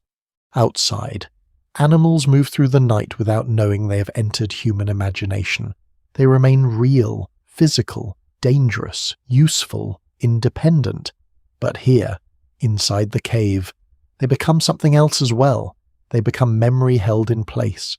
They become a form that can be revisited even when the animal itself is gone. This is one of the extraordinary human lessons, to see something absent and bring it near again, to hold a creature in the mind, then place it onto stone so others can see what memory has carried. You notice a childlike figure watching from behind an older body, eyes fixed on the forming image. The child does not need a lecture. The lesson is in the act. Look closely. Remember the shape. Notice the curve of the horn. Notice how the legs gather beneath the body. Notice the difference between seeing and understanding. In later cave sites, hand stencils appear frequently, made by placing a hand against the wall and blowing pigment around it. One intimate possibility is that these marks preserved presence itself, almost like saying, "I was here," long before names could be written. Of course, prehistoric people had no need to think of it in modern social media terms. No one was captioning the cave wall, thankfully. But the impulse to leave a trace feels strangely familiar. One person presses a hand to the rock. Pigment is blown or rubbed around it, leaving a pale shape when the hand is removed. The outline remains like a ghost of touch. You see the fingers spread, slightly uneven, deeply human. It is one of the quietest images possible, and somehow one of the most powerful. The cave grows still around the mark. The hand is gone, but its absence has shape. That is the wonder. Human beings are learning how to make absence visible. The air inside the shelter cools further. The fire outside crackles faintly. Distant now. Here. The small ember light flickers across stone. Animal shape, hand outline, and watching faces. The group is not merely decorating a wall. They're gathering around shared attention. They are making memory external. They are placing inner life into the outer world. A practical explanation still matters. These images may have helped organize knowledge about animals, seasons, movement, and group identity. But the emotional feeling cannot be ignored. The cave changes once marked. It becomes a place where experience is stored. You stand quietly as the final lines are added. The animal is unfinished by modern standards, but complete enough for recognition. The handprint beside it seems to hover between body and spirit, between presence and memory. And as you look at the wall, you understand that humans have learned something no other creature seems to have carried so far. They have learned to make the invisible visible. Thought becomes line. Memory becomes image. A moment becomes something waiting in darkness for eyes that have not yet arrived. You leave the cave slowly, carrying the image of the handprint with you. That quiet outline where a living body touched stone and left absence behind. Outside, the night has deepened, but the fire is still awake. Its embers breathe in slow pulses of red and gold, and the group settles near it as if returning from an inner room of the earth back into the shared warmth of ordinary survival. The air outside feels broader after the cave, cooler, fresher. Smoke drifts low, mixing with the smell of damp stone, dry grass, and animal hide. Somewhere beyond the firelight, night insects continue their small, steady music. You hear the soft scrape of someone shifting a tool across the ground, the faint crackle of wood, the quiet breathing of bodies sitting close enough to feel safe. For most of human prehistory, people lived in small mobile groups, often linked by kinship, partnership, and long familiarity. But humans did something remarkable as their societies became more complex. They learned to cooperate not only with close relatives, but with people who came from beyond the immediate circle. This wider cooperation would become one of the deepest foundations of human history. You see the first hint of it before dawn. A few figures appear at the edge of visibility, not rushing, not hiding, but approaching with careful slowness. The group near the fire grows still. Heads turn, hands pause. The atmosphere tightens slightly, though not into panic. It is the alertness of recognition mixed with uncertainty. These newcomers are not strangers in the modern sense. They may be distantly known, seasonally encountered, remembered through past meetings, exchanges, or shared routes through the land. Yet they are not fully part of the fire circle either. That difference matters. Trust must be made visible. One person from your group stands and steps forward, keeping movement slow and open. Another remains seated, watching. The newcomers stop at a respectful distance. There is no dramatic confrontation, no thunderous tribal showdown, because history is often much quieter than movie trailers would like. Instead, there are pauses, gestures, glances, and the careful reading of bodies. Findings from prehistoric archaeology suggest that early humans exchanged materials across surprisingly long distances, including stone, shells, ochre, and other valued items. These traces imply that groups were connected through movement, trade, gifting, or social visits long before formal markets existed. You notice one of the newcomers carrying a stone unlike those found nearby. Its surface has a different colour, a different grain, a cooler sheen in the firelight.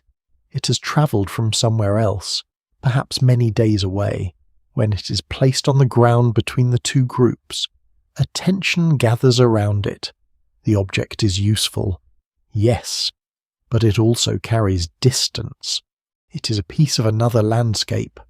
A small exchange begins, one item placed down, another offered in return.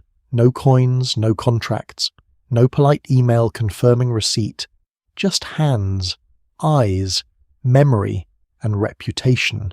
In a world without written records, trust lives in repeated behavior.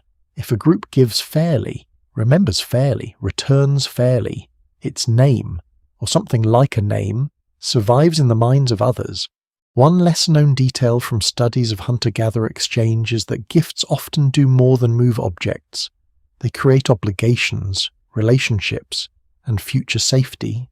A tool may cut meat, but the act of giving it may cut a path between communities.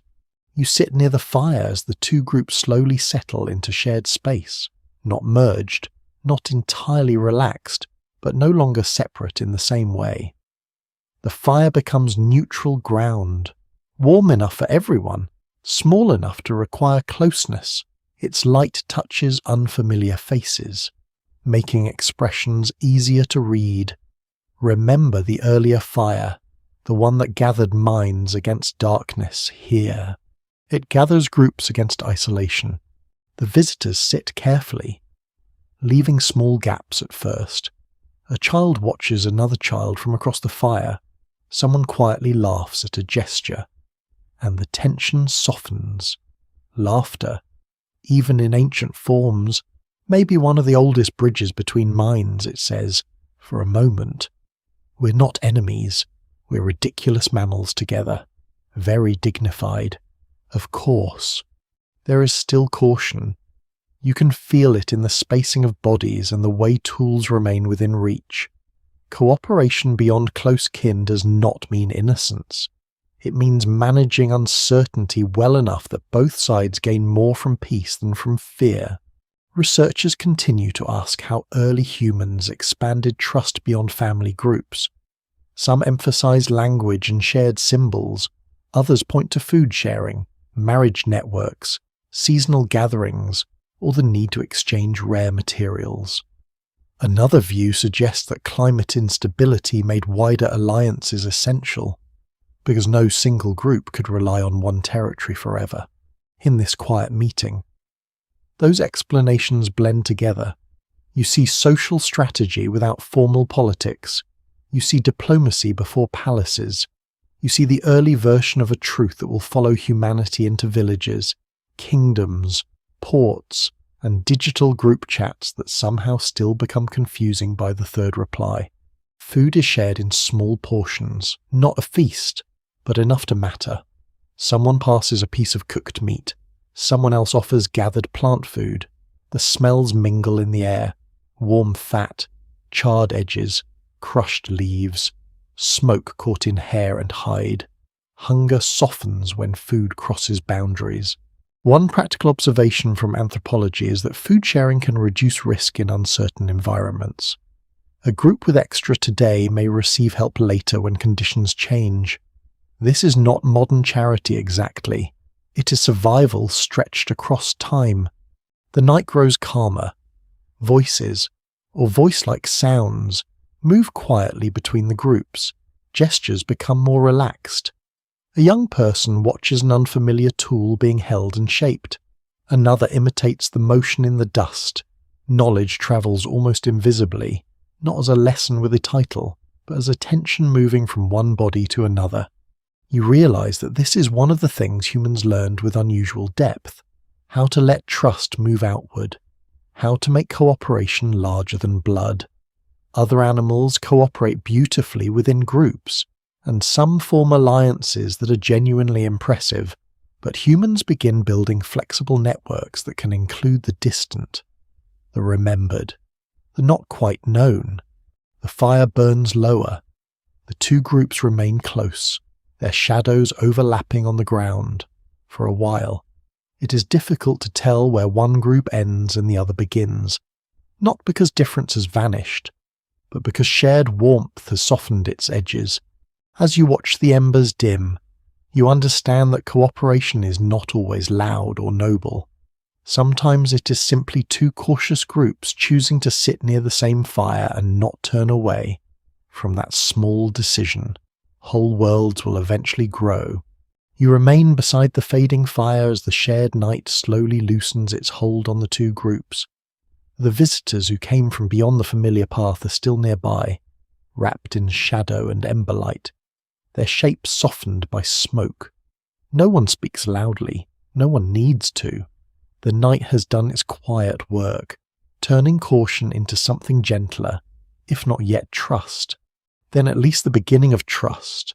When dawn arrives, it does not announce itself, it simply gathers at the edge of the world. The sky grows pale behind the trees, and the coldest part of the night settles briefly over the ground before warmth returns. You feel that delicate hour when breath is visible. Fingers stiffen, and bodies shift closer to the last warmth of the fire. This is where another human lesson begins to appear.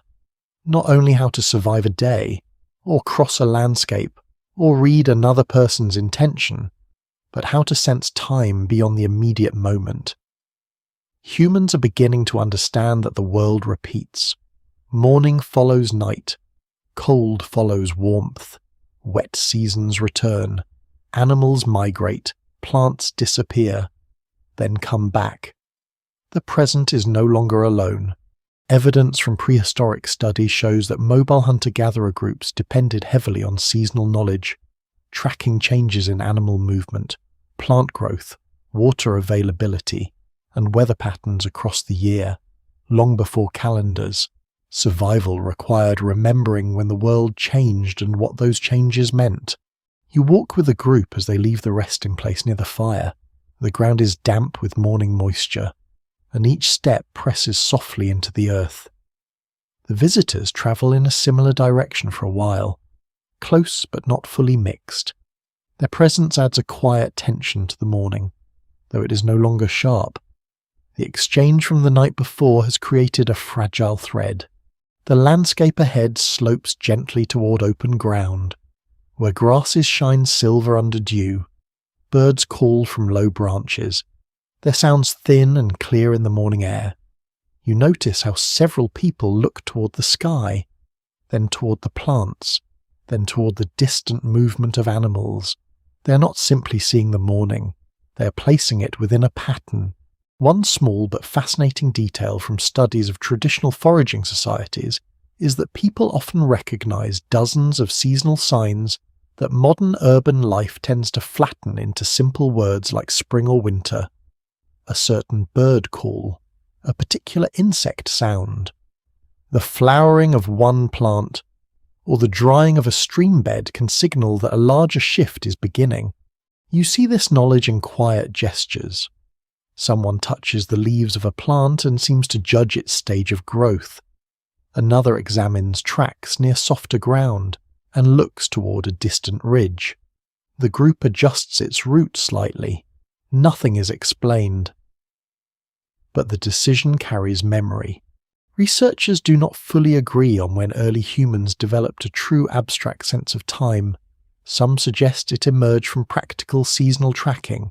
Others argue that deeper time awareness required symbolic thought, storytelling, and eventually ritual. Here, the distinction feels soft. The group may not count days, but they understand return. They know that certain things happen again. The morning warms gradually. Dew begins to disappear from the grass. The air changes from cold mineral freshness to a drier scent of warmed soil and crushed plants. You notice how the body feels time physically before the mind names it. Cold fingers loosen, shoulders relax, hunger sharpens, the sun climbs, and everything responds. You follow the group toward a cluster of trees bearing small edible growths. Not every plant is ready. Some are ignored, others are gathered carefully. This is not random foraging, it is timing. Food is not just found in space. It is found in season. A place that offers nothing 1 month may become valuable later. This is a quiet but enormous realization. The landscape is not fixed. It has phases. To understand it, humans must remember not just where things are, but when they appear. The visitors from the other group seem familiar with some of the same signs. One of them points toward a distant line of darker vegetation, and a few members of your group look in that direction with recognition. Perhaps they know the place. Perhaps they know what should be there at this time. A shared seasonal map begins to form between groups, not written, not drawn, but carried in bodies and remembered paths. A practical finding from archaeology is that repeated occupation of certain sites may reflect seasonal return rather than permanent settlement. Layers of stone tools, food remains, and hearth traces can show that people came back to useful places again and again, sometimes over very long periods. The ground itself becomes a record of return, although, very politely, it refuses to label the dates for us. You move onward through the warming day. The sun is higher now, and shadows shorten beneath the group's feet. A faint breeze moves across the open land. In the distance, animals graze or pass slowly across the horizon. The group watches them with calm concentration. Their movement may signal more than food. It may signal the turning of the season, the direction of herds, the coming need to move. You begin to sense how memory expands here. Earlier, memory held a water source, a tool shape, a face, a path. Now it stretches wider.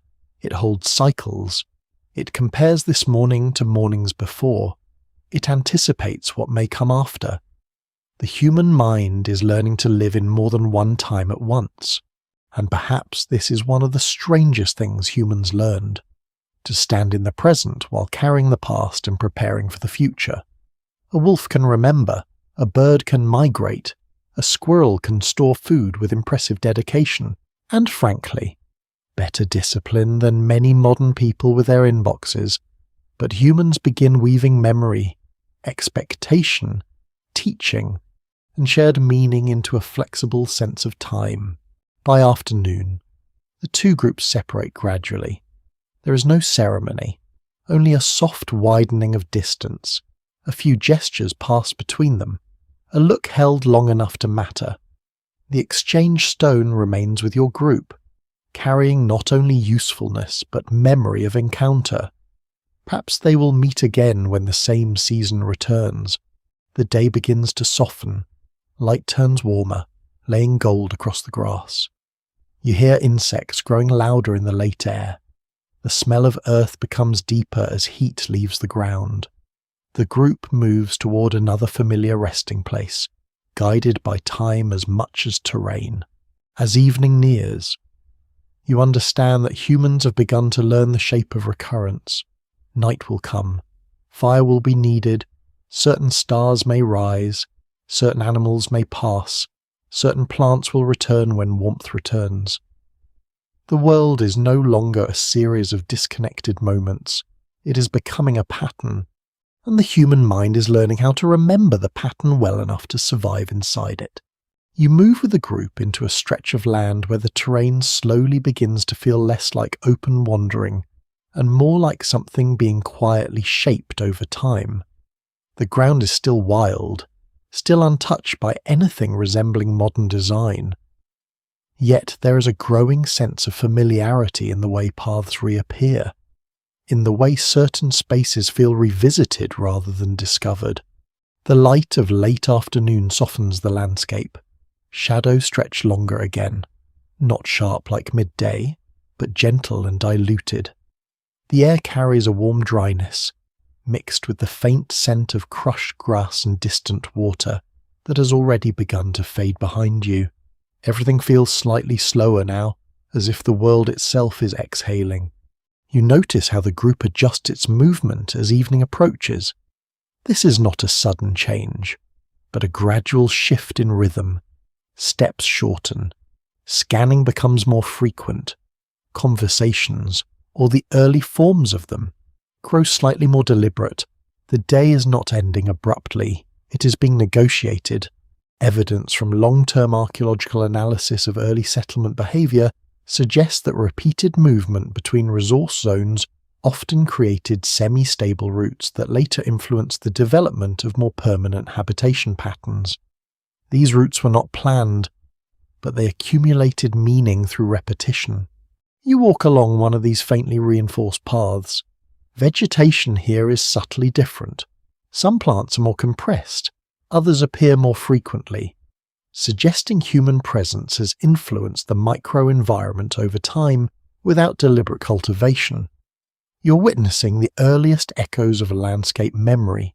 One small but intriguing detail noted in experimental archaeology is that even minimal repeated foot traffic can alter soil structure and plant growth, gradually creating visible corridors through otherwise uniform terrain.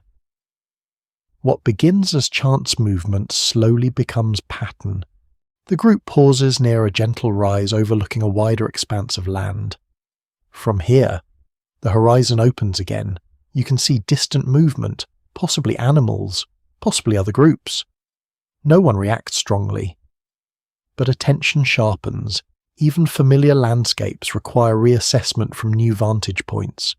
There is ongoing debate among researchers about how early humans mentally organized space without maps or written reference systems. Some propose that navigation was largely embodied, relying on muscle memory and sensory cues rather than abstract spatial diagrams. Others argue that mental mapping capabilities were already highly developed and simply unrecorded in this moment. Both ideas feel present at once. You notice one individual stepping slightly ahead of the group, scanning the horizon with practiced stillness. After a brief moment, they shift direction subtly, and the group follows without verbal confirmation. Decision-making here is distributed, continuous, and responsive.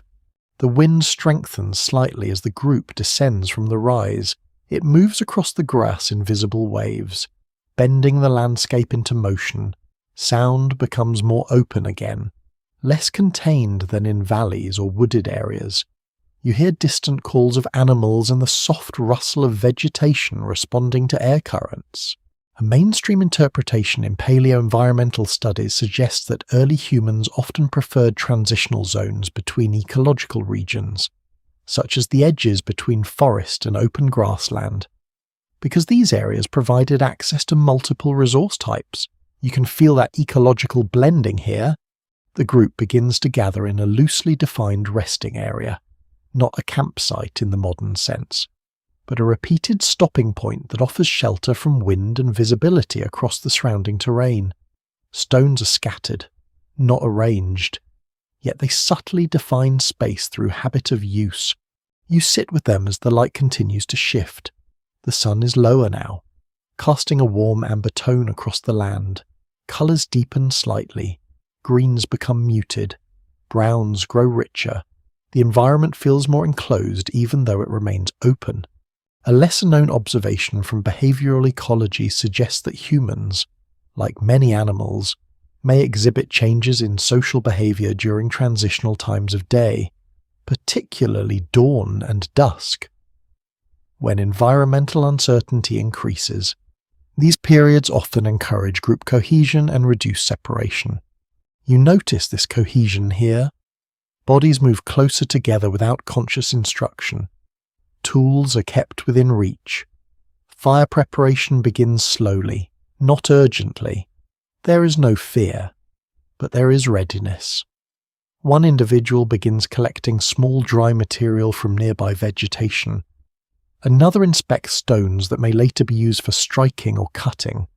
These actions are routine, almost ritualized through repetition, yet they remain practical at their core. You observe how knowledge is distributed in fragments across the group. No single person appears to hold complete understanding of survival tasks. Instead, each individual contributes a piece: fire knowledge, plant knowledge, movement knowledge, animal behavior knowledge. Together, these fragments form a functional whole. Some anthropological theories propose that early human intelligence evolved not only within individuals but also within group structures, meaning that cognition itself can be understood as partially collective. You can feel this idea in motion here, where decision-making emerges from shared awareness rather than isolated thought. The first signs of fire preparation begin. Dry material is arranged in a small cluster. Attention converges toward it. Even before flame appears, the space around it changes. Anticipation reshapes perception. A small but important detail often noted in archaeological fire studies is that controlled fire use requires both technical knowledge and social coordination, since it must be maintained, protected, and shared. Fire is not just an object, it is a responsibility distributed across the group. As evening deepens, the sky shifts into layered tones of gold, orange, and soft blue. The horizon line becomes more pronounced. Distant shapes blur slightly as light decreases. Sound becomes more important again, filling gaps left by fading visibility. You notice how storytelling begins to emerge in subtle ways, not yet structured narratives, but repeated gestures, shared attention toward objects, brief vocal patterns that seem to carry recognition. The group settles into a state that feels both alert and receptive. There is ongoing academic discussion about when symbolic communication began to merge with everyday survival activity. Some researchers suggest it was gradual and inseparable from practical interaction. Others argue that symbolic expression appeared in bursts tied to cognitive thresholds. In this setting, separation between the two feels unnecessary. The fire finally catches. A small flame appears, fragile at first, then steadier as it finds fuel. Light spreads outward, reclaiming space from darkness. Faces become visible again in warm tones. Shadows return, but now they move with structure. You sit near the fire as night prepares to fully arrive. The group is quiet but not still. Attention circulates. Some look outward into the darkness. Others focus inward on the flame. The space between them becomes a shared center of awareness. And as you remain here at the edge of night, you realize something subtle but important. Human life is no longer defined only by movement through land. It is increasingly defined by repeated return to fire, return to paths, return to knowledge, return to each other. You remain by the fire as night settles fully over the landscape, not as an abrupt arrival, but as a gradual deepening of shadow that slowly absorbs the edges of the world. The flames now provide the primary structure of perception. Without them, everything beyond the group would dissolve into uncertainty. With them, space becomes organized again, centered around warmth, light, and shared presence. The air cools noticeably as darkness strengthens. You feel it on exposed skin. A gentle withdrawal of heat from the body into the wider night. Smoke rises in thin, wavering streams, carried slightly sideways by a shifting breeze.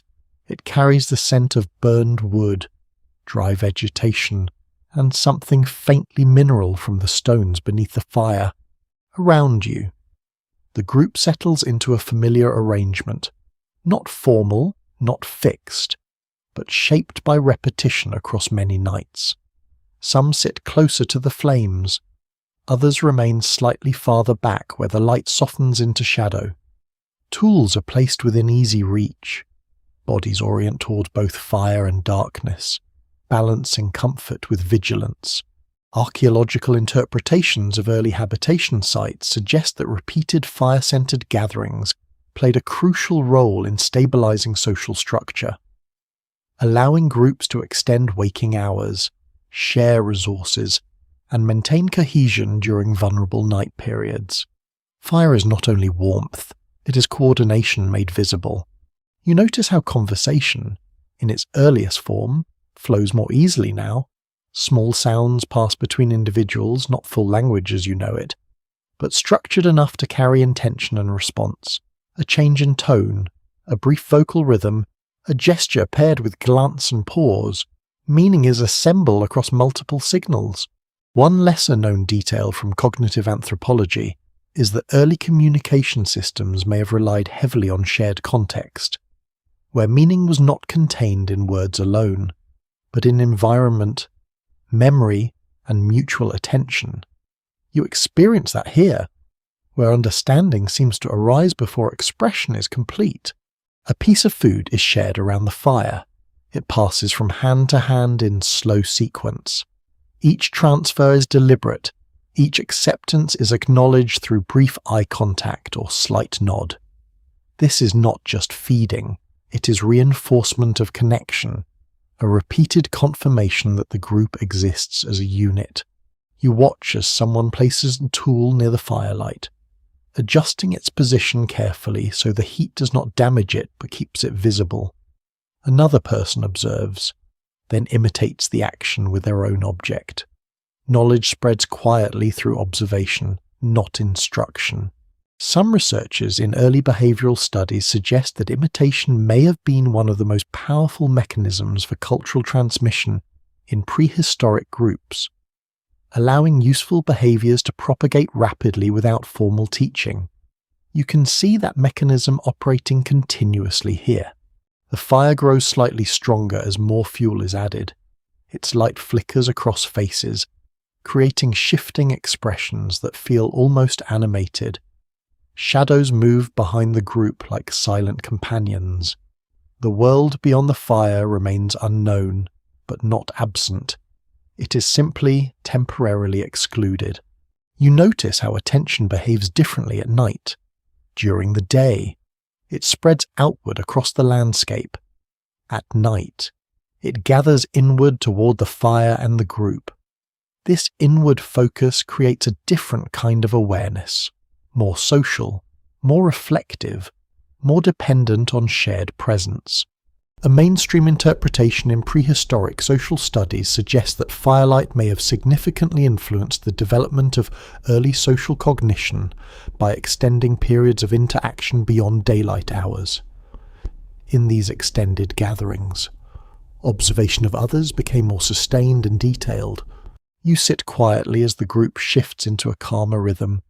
Some individuals lean back slightly, resting but not fully disengaging.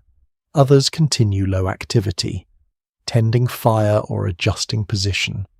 The boundary between rest and awareness remains fluid. The night outside the fire circle feels vast. You occasionally glimpse movement beyond the light, shapes that could be animals or shifting vegetation. These moments of uncertainty reinforce the importance of the illuminated space. The fire does not eliminate darkness. It defines its edge. A quiet exchange begins between two individuals, consisting of repeated sounds and gestures. It is not fully structured language, but it shows increasing consistency. Certain sounds appear to correspond with certain responses. This suggests early stages of shared symbolic reference, still unstable but growing. There is ongoing academic debate about when symbolic language became fully abstract. Some argue it required a neurological threshold, while others suggest it emerged gradually through layered improvements in communication complexity. Here, the distinction is blurred, meaning exists, but it is still anchored tightly to context. You notice a child watching the adults closely, mimicking small actions, adjusting posture, touching objects, copying gestures. Learning here is not separated from life. It is embedded in observation and repetition. One small but important detail often highlighted in developmental anthropology is that imitation in early humans likely played a critical role in both survival and cultural continuity, allowing younger individuals to acquire complex behaviors without explicit instruction. The fire begins to settle slightly, its intensity lowering into a steady glow. The group adjust again, some moving closer, others maintaining distance. This dynamic balance continues throughout the night, responding to temperature, light, and social comfort simultaneously. You notice how the environment outside the firelight feels almost suspended. Time seems slower beyond the circle. Inside, it is structured by interaction. Outside, it is undefined, waiting. The fire becomes a kind of boundary between known and unknown space. A few quiet vocalizations pass through the group. Softer now, not directed at any specific individual, but shared across the group as ambient presence. These sounds feel almost like early forms of collective reassurance. maintaining cohesion in low visibility conditions. Some interpretations in social archaeology propose that night gatherings around fire may have been crucial for the evolution of narrative thinking, as extended periods of shared attention could support the development of early storytelling structures. You remain seated as embers glow and shift. The heat is gentle now, no longer intense. It wraps the immediate space in comfort. The surrounding darkness feels distant but not threatening. It is held back by this small, controlled centre of light. The group gradually becomes quieter. Movements slow further. Attention stabilizes. Firelight continues to flicker across stone, wood, and skin. Occasional sparks rise and disappear into the night air, and as you sit with them in this steady, breathing circle of warmth, you begin to understand something essential about early human life. Survival is not only movement through the world, it is also the creation of spaces where the world briefly pauses, allowing minds to gather, observe, and remain together long enough for something greater to form. You remain in the firelit circle as the night settles into its deepest rhythm, where time no longer feels divided into clear segments, but instead flows like a continuous current of warmth and shadow. The group has grown quieter now, not because communication has ended, but because it has shifted into a softer form where meaning is carried more by presence than by sound. The fire burns steadily, its brightness reduced to a calm, controlled glow. Embers shift slowly, breathing in and out with faint pulses of orange and red. Smoke rises in thin threads that disappear into the darkness above, where the sky cannot be fully seen but is still somehow felt as vast and open. You notice how bodies arrange themselves without instruction. Some lean closer to warmth, others remain slightly withdrawn into shadow, and a few maintain a watchful posture facing outward into the night. This arrangement is not fixed. It adjusts subtly over time, responding to temperature, fatigue, and environmental awareness. Archaeological evidence from long-term habitation sites suggests that repeated fire-centered gatherings may have played a crucial role in stabilizing early social organization, not through formal rules, but through the repeated experience of shared space over time. The fire becomes a reference point for both safety and belonging. You sit among them and observe how attention flows in cycles. At moments, it gathers tightly around the fire. At other moments, it expands outward into the surrounding darkness, scanning for movement or change. This oscillation between inward focus and outward awareness is constant and deeply embedded. A lesser-known interpretation in cognitive anthropology proposes that early human consciousness may have developed in tandem with shared environmental focus, where groups collectively attended to the same stimuli, reinforcing both social cohesion and situational awareness. You can feel that shared attention here, almost like an invisible thread connecting everyone around the fire. One individual shifts position and gently adjusts a piece of wood in the embers. The movement is careful, practiced. Another watches closely, then mirrors the action with a smaller piece of fuel. There is no instruction. Yet the behavior spreads naturally. Learning here is quiet, observational, continuous. You notice how memory seems to operate differently in this environment. It is not stored in structured records or formal systems. Instead, it lives in repeated actions, familiar gestures, and the recognition of patterns that have been seen before. The fire itself becomes a kind of anchor for this memory, outside the circle of light. The world remains present but undefined. Shapes appear briefly at the edge of visibility, then dissolve back into darkness. The boundary between known and unknown space is not fixed. It shifts with every flicker of flame. Some research in prehistoric social dynamics suggests that firelight may have been one of the earliest catalysts for extended social interaction, allowing humans to remain active and engaged beyond daylight hours. This extension of time may have contributed to deeper forms of observation and early reflective thought.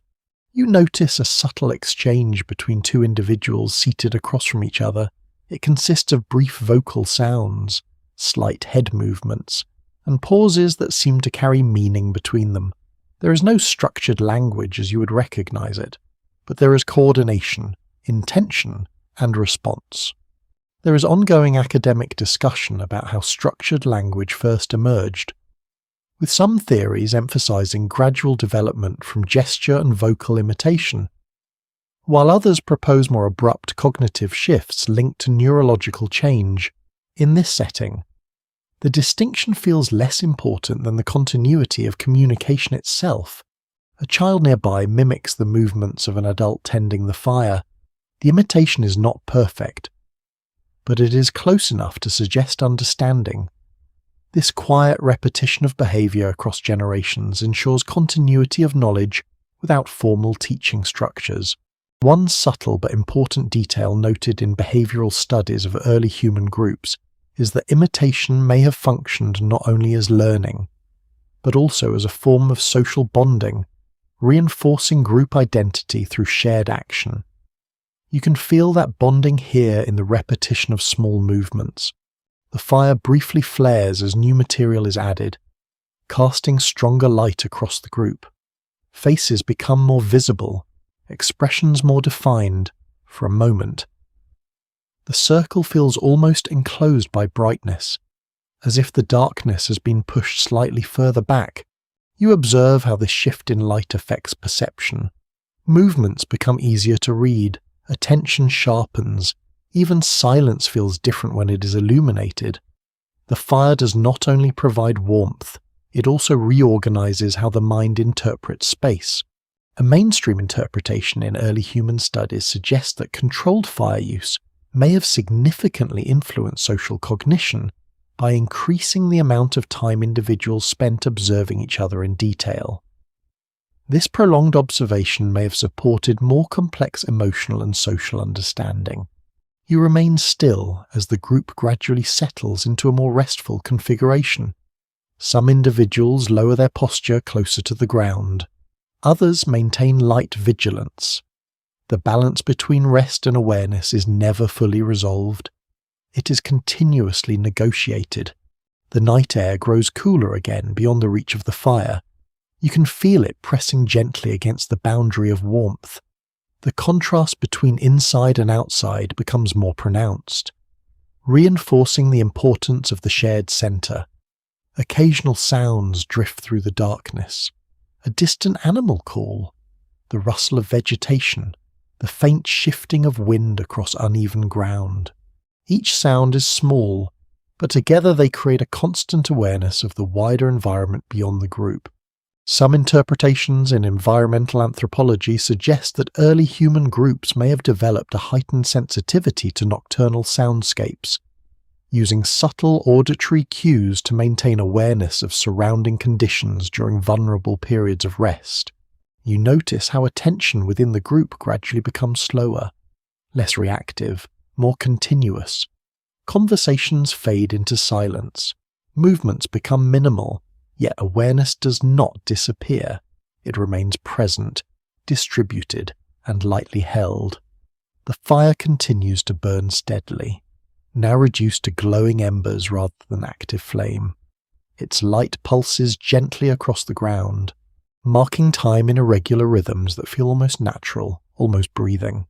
And as you remain within this circle of warmth and shadow, you begin to understand something fundamental about early human existence.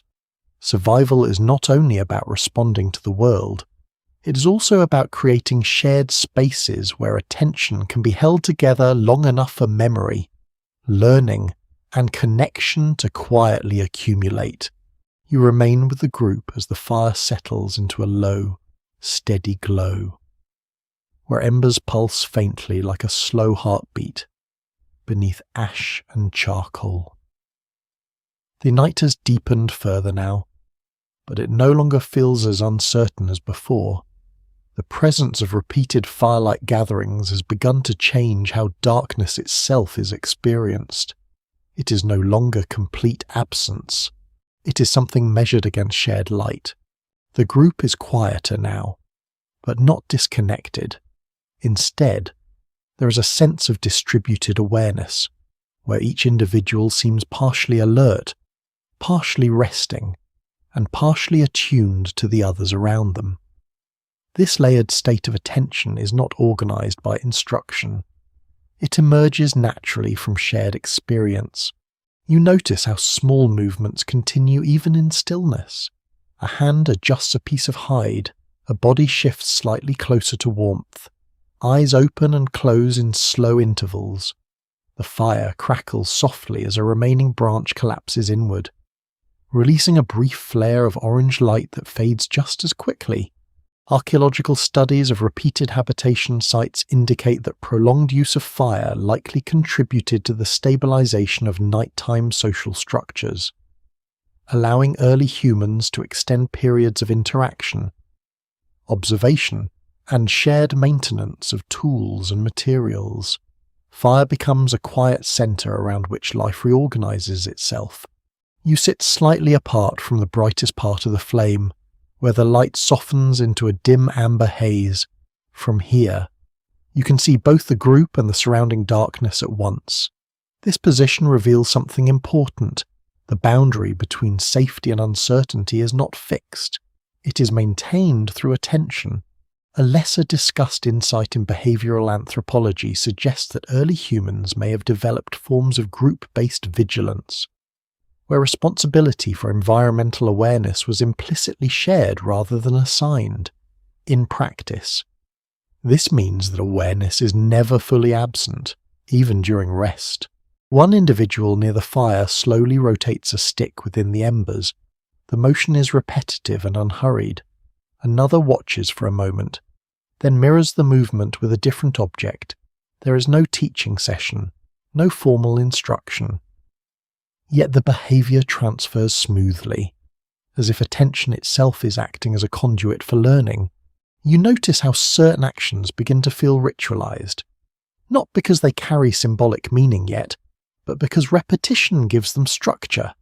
The act of tending fire, the act of sharing food, the act of sitting in a particular formation. These patterns begin to stabilize behavior across time.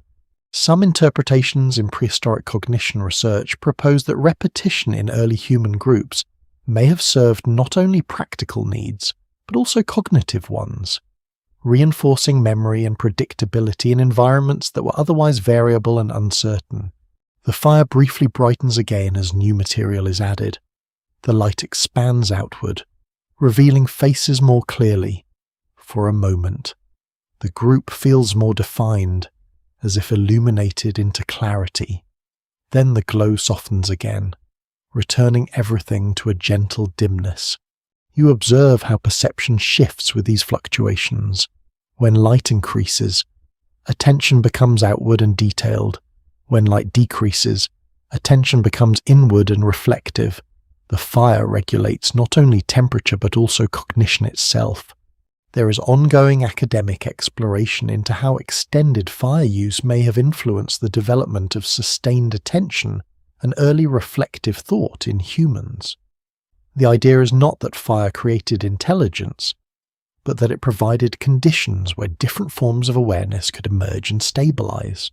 A small exchange begins between two individuals. It is quiet, consisting of brief vocal sounds and coordinated gestures. The interaction is efficient and context-dependent. Meaning is not carried in isolated signals but in the combination of sound, timing, and shared understanding of the situation.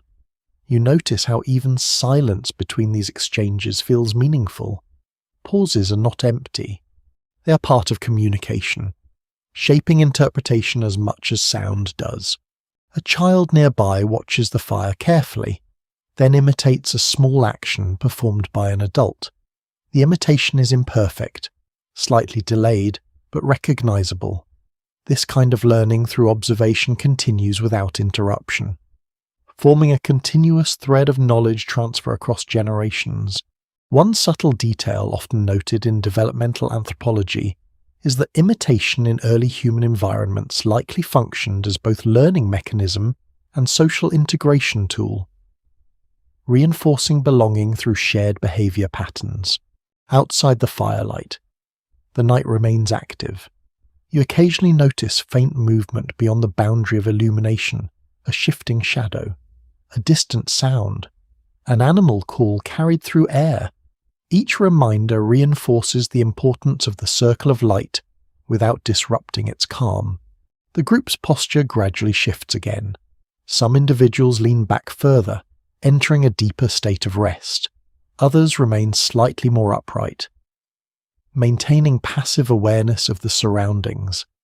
This variation ensures that full vulnerability is never complete.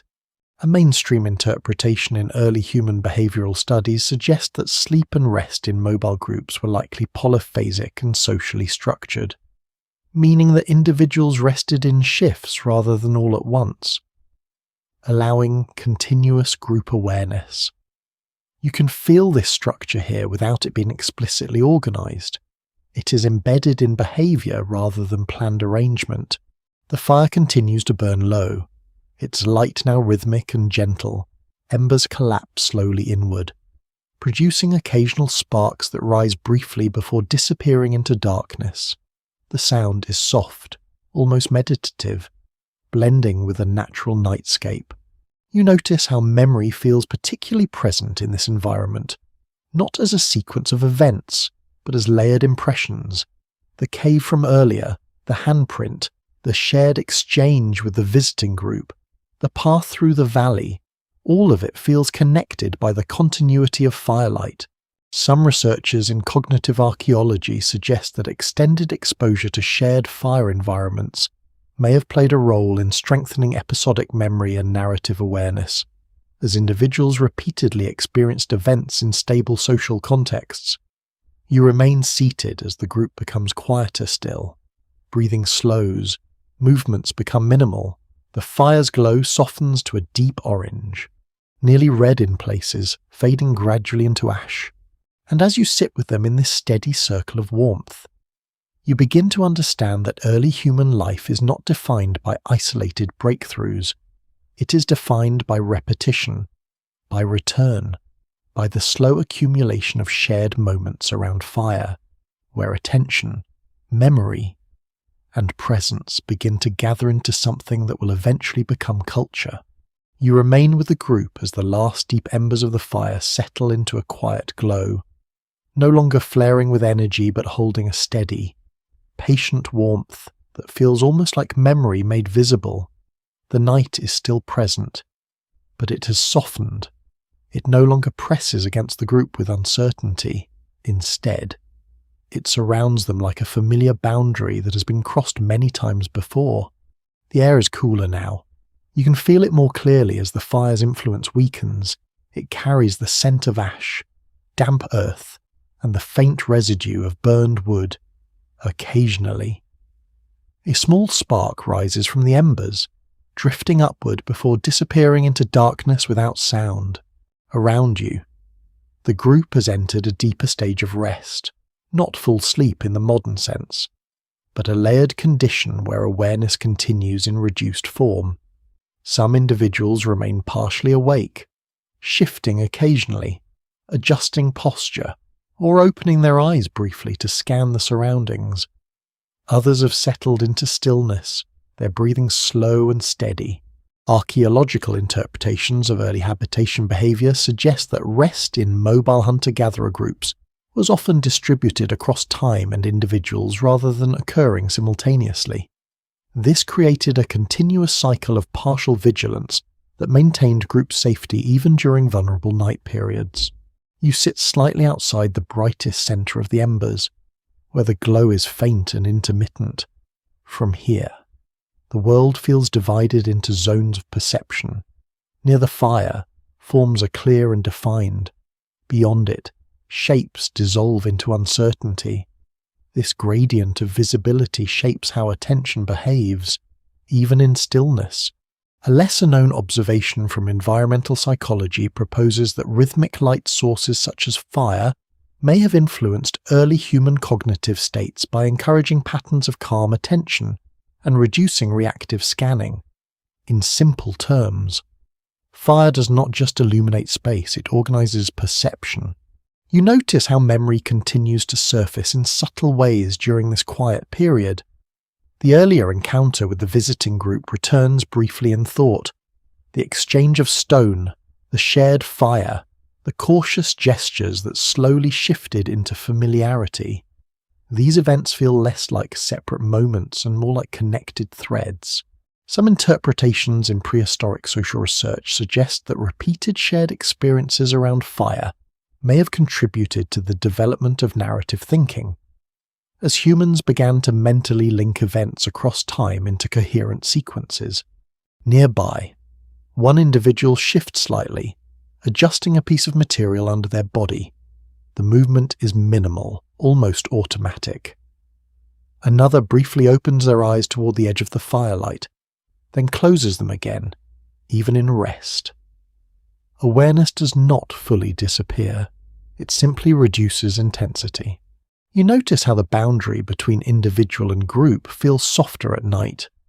There is less separation in perception. The group functions as a collective presence, where attention is partially shared and partially distributed across individuals. A small detail often highlighted in ethnographic comparisons with later foraging societies is that group sleeping arrangements often reflect both social bonds and environmental risk management, with individuals positioning themselves in ways that maximize both comfort and awareness. The fire continues to dim. Its light is now low enough that it no longer reaches far into the surrounding darkness. Instead, it creates a small island of visibility surrounded by vast, quiet uncertainty. Yet this uncertainty no longer feels overwhelming. It feels familiar. You listen to the night beyond the fire. There are distant animal calls, soft movements in vegetation, and the occasional shift of wind passing through uneven terrain. These sounds are not new to the group. They are part of a known nightscape, learned through repetition and experience. Some researchers in cognitive evolution propose that early humans may have developed enhanced auditory sensitivity during rest periods, allowing them to remain partially aware of environmental changes without fully waking. This adaptation would have supported survival in open landscapes. You feel that layered awareness here. Even as stillness deepens, perception does not shut down. It remains lightly active, like a background process that never fully ends. The embers shift again, collapsing slightly inward. A faint glow spreads briefly, illuminating the ground in a soft pulse before fading once more. This cycle repeats slowly, marking time in a way that feels organic rather than mechanical. You begin to sense how fire has become more than survival technology. It is now a temporal anchor. It defines the rhythm of night. It structures attention. It organizes social space. It even shapes memory by creating repeated conditions under which experiences occur. A mainstream interpretation in archaeological studies suggests that prolonged use of fire may have influenced early human cognitive development by extending waking periods and enabling sustained social interaction beyond daylight constraints. One individual near the edge of the group turns slightly in their sleep or rest state, then becomes still again. The motion is brief but noticeable. Others remain unchanged. The group maintains its quiet distribution around the fire. You notice how trust is expressed not through words or declarations, but through proximity. To remain near others during vulnerable hours is itself a form of social agreement. It implies familiarity, acceptance, and shared risk. A subtle but important insight from behavioral anthropology is that early human social cohesion likely relied heavily on repeated co-presence in low-activity states, where individuals experienced each other in both active and restful conditions. The fire dims further. Its glow is now faint, barely outlining nearby objects. Darkness presses closer, but not completely. The circle remains defined by memory of light rather than light itself. You sit in this fading boundary, observing how perception adjusts to reduced illumination. Shapes become less precise, edges blur, yet meaning does not disappear. It simply shifts into a different mode of interpretation. Some cognitive studies suggest that low-light environments may encourage more imaginative and associative forms of thinking. As the brain fills gaps in perception with internal models and memory fragments, you can feel that gentle drift here, where reality and recollection begin to blend. The group remains still for a long period. There is no urgency, no movement, only the quiet continuity of shared rest.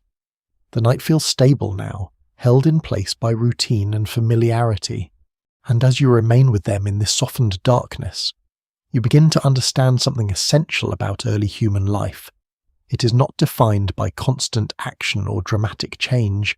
It is defined by cycles of shared presence, where fire, rest, and awareness repeat until they become the foundation of belonging itself. You remain with the group as the night slowly begins its long, almost imperceptible transition toward dawn. The embers that once held a steady glow are now reduced to faint points of warmth, buried beneath ash and charcoal. They no longer illuminate the surroundings, but they still hold presence, like the memory of fire rather than fire itself. The darkness feels different now, not heavier, but less absolute. There is a subtle thinning at the edges of night, a suggestion that light is preparing to return. The group has not fully shifted into wakefulness, yet something in the environment has changed their internal rhythm. Small movements begin again, a hand adjusts, a body repositions, eyes open briefly, then close. Archaeological interpretations of seasonal and nocturnal behavior in early human groups suggest that dawn often functioned as a critical transition period, where rest and activity overlapped and decisions about movement, food gathering, and safety were gradually reactivated in response to environmental cues. You sit quietly and notice how sound returns before light. The night insects are still present, but their rhythm feels slightly altered. A distant bird call breaks the silence in a way that feels like the first thread of a new pattern. The air is cooler, carrying the sharp freshness that precedes sunrise. One by one, members of the group begin to rise from rest, not all at once, not in coordination, but in a loosely synchronized sequence shaped by habit and environmental sensitivity. There is no spoken signal. Instead, awareness itself seems to shift collectively. A lesser-known observation in chronobiology proposes that early human activity cycles may have been strongly influenced by environmental light gradients rather than fixed internal scheduling, meaning that dawn and dusk served as primary regulators of behavior long before artificial lighting existed. You watch as someone gently adds small material to the fading embers. The fire does not fully reignite yet, but it responds, releasing a faint glow that briefly restores definition to nearby objects. Shadows sharpen slightly, then soften again as the flame hesitates between states. Around the group, tools are gathered slowly, not in urgency but in preparation. Objects are checked, repositioned, and lightly cleaned. There is a sense of continuity rather than beginning or ending. Night did not stop activity entirely, and morning does not abruptly restart it.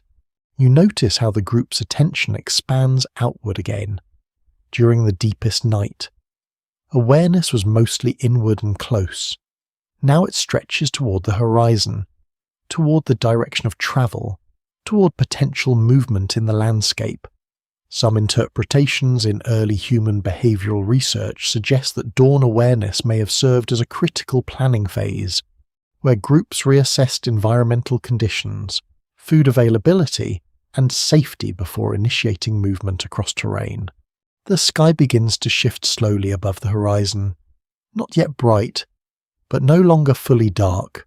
A faint gradient of grey and blue forms, gradually separating earth from sky. The silhouettes of trees and distant landforms become more distinct. You walk with the group as they begin to move away from the resting site. The fire is left behind, still faintly glowing but no longer central. Its role for the night is complete. What remains is memory of warmth and the residual organization it provided. The ground is cool underfoot, slightly damp in places where moisture has settled overnight. Each step is soft, quiet, and measured.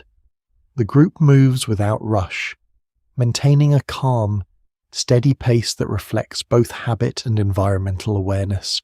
A mainstream interpretation in paleo-environmental studies suggests that early human groups likely timed much of their movement to coincide with cooler parts of the day, particularly early morning and late afternoon.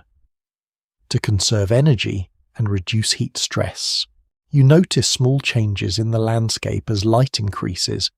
Details emerge that were invisible in darkness, variations in soil color, subtle shifts in plant density. The faint outline of paths form through repeated passage. The world becomes more legible again. One individual pauses briefly to inspect the ground. Others continue a few steps, then slow to allow reconnection. There is no separation between leader and follower in a formal sense. Movement is coordinated through attention rather than instruction. A lesser-known detail from cognitive archaeology suggests that early humans may have relied heavily on shared environmental reading, where group members collectively interpreted terrain cues in real time, rather than relying on any single navigator. You observe how the group gradually aligns its direction with a distant feature on the horizon, a rise in land, a line of vegetation, perhaps a known route.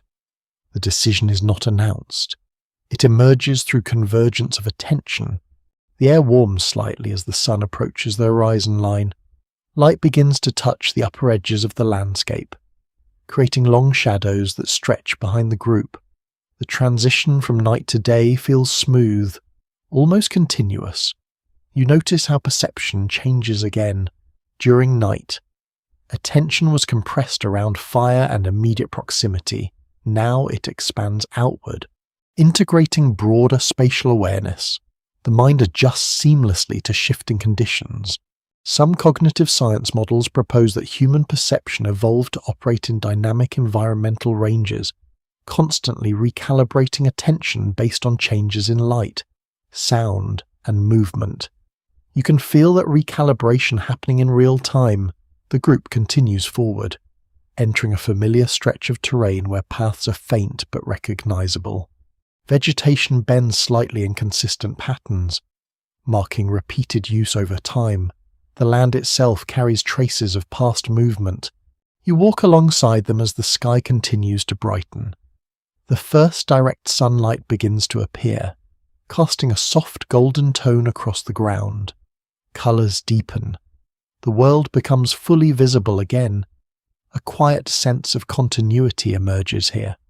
Nothing has truly ended. The fire still exists in memory. The night still lingers in perception. The morning is simply another phase in a cycle that has repeated countless times before, and as you remain with them in this gentle return to daylight, you begin to understand something fundamental. Early human life is not structured around isolated moments of discovery or survival. It is structured around repetition, fire, rest, movement, awareness, and return, over and over, until repetition itself becomes the foundation of what it means to be human. You continue into the brightening morning, but the path no longer stays only in the ancient landscape. It begins to widen in a quiet, dreamlike way, as if every step carries you forward through thousands of generations without asking your tired mind to hurry. The group you have walked with remains near you for a while, moving across damp ground beneath the first warmth of sunrise. Then their forms soften, becoming part of a much longer human procession. You see firelight again, but now it appears in many places at once. A hearth beneath a rock shelter, a cooking fire outside a small hut, a lamp in an early village, a candle beside a manuscript, an electric bulb glowing in a room where someone sits awake at midnight. Learning about the very people who once sat under stars with ash on their hands. The long background is simple enough to feel almost impossible for most of human existence. People lived as mobile foragers, learning from land, animals, seasons, tools, fire, and one another. Only much later came farming, towns, writing, mathematics, philosophy, engines, medicine, and all the complicated conveniences that now allow a person to complain when the Wi-Fi is slow. A noble modern hardship, obviously. You walk onward, and the prehistoric morning begins to layer itself with later scenes. You pass through an early farming settlement where grain is drying in the sun, where smoke rises from low houses, where children watch adults plant, harvest, grind, mend, and remember. Here, humans have learned to shape nature more deliberately. Seeds are not only eaten, they are saved. Fields are not only found, they are prepared. Agricultural evidence from the Near East, East Asia, Africa, and the Americas shows that farming arose independently in several regions after the last ice age. Beginning roughly 12,000 years ago in some places, that change did not happen overnight. It unfolded through experiments, failures, seasonal observations, and small practical choices that gradually altered the relationship between people and land. You feel the texture of this new world underfoot. Packed earth floors, rough woven fibres, warm dust, smoke caught beneath roof beams. The smell of stored grain is dry and faintly sweet. The rhythm of life is slower in one sense, more fixed place, yet busier in another. Settling down, as it turns out, does not mean relaxing. Anyone with a houseplant could have warned them. A less obvious detail is that early farming communities often had to work harder and live with new pressures, including crop failure, disease from closer living, and disputes over land and storage. Progress, in history, rarely arrives wearing clean sandals. It brings benefits, yes, but also chores. The scene shifts again. You pass into a village where people gather near a central space, negotiating rules without calling them laws yet. Who shares food? Who repairs shelter? Who belongs? Who owes help? Social life has become denser, and with density comes the need for agreement. Humans are learning not only how to survive together, but how to imagine what is fair. Researchers continue to question exactly how moral systems developed across early societies. Some emphasize cooperation and group survival. Others point to storytelling, ritual, punishment, reputation, and empathy. The earliest rules were probably not written in grand language. They were lived through repeated expectations, remembered injuries, repaired trust, and the quiet knowledge that tomorrow will be easier if today does not fall apart. You move forward, and marks on clay, bone, wood, and stone begin to appear. The old handprint in the cave has not vanished, it has changed form. Now a mark can count grain, record a debt, name a ruler, preserve a prayer, send a message farther than a voice can travel. Writing becomes memory that can leave the body. The earliest known writing systems developed in places such as Mesopotamia and Egypt more than 5,000 years ago, tied closely to administration, trade, ritual, and power. It is a little funny, in a sleepy historical way, that one of humanity's most magical inventions may have been encouraged by the need to keep track of goods before epic poetry. There were receipts. The accountant was waiting at the doorway of civilization all along. You walk through a room lit by oil lamps. A scribe bends over a surface, carefully pressing signs into clay. The air smells of dust, oil, and warm bodies gathered in close space. Outside, animals shift in courtyards, wheels creak, voices move through narrow streets. The written mark holds what speech would lose. From there, time flows faster. You see ships crossing water, traders carrying shells, metals, cloth, spices, stories, and diseases. Because history is generous but never tidy. You see scholars watching the sky, healers testing plants, builders measuring stone, teachers repeating lessons to students who are probably very tired. You see people asking not only what happened, but why. One line of historical interpretation suggests that science grew from older traditions of practical observation. Mathematics, astronomy, medicine, and philosophical inquiry. It did not replace curiosity, it disciplined it. Humans learn to test ideas against the world, which is admirable, though the world can be annoyingly strict when it disagrees. You step finally into the modern present. The room is dim, gentle, and familiar. Perhaps there is a phone resting beside a bed, a soft blanket, a glass of water, and the quiet hum of electricity. Outside.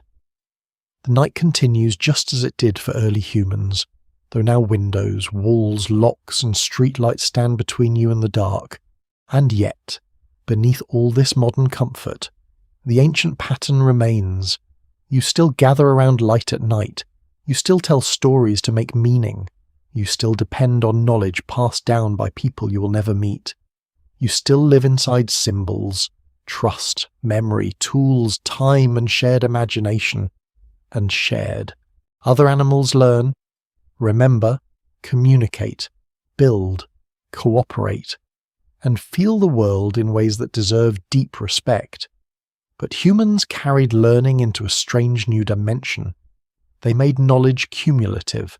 One generation could add to another, a tool could improve, a story could survive, a mark could outlive the hand, a question could become a method, a memory could become history. So what did humans learn that no other animal ever could? At least not in this vast, accumulating way. They learned how to place experience outside themselves and give it to the future. You look back one final time and see the firelit group in the distance, small beneath the ancient sky. They do not know cities are coming. They do not know books, telescopes, trains, vaccines, satellites, or bedtime history videos are waiting far ahead. They only know the warmth of fire, the shape of stone, the presence of others, and the next soft decision before dawn. And somehow, that was enough to begin everything. Now the path grows quiet. The ancient group fades into the far side of memory, and the last fire becomes a small orange point beneath a wide and patient sky. You no longer need to follow every footstep.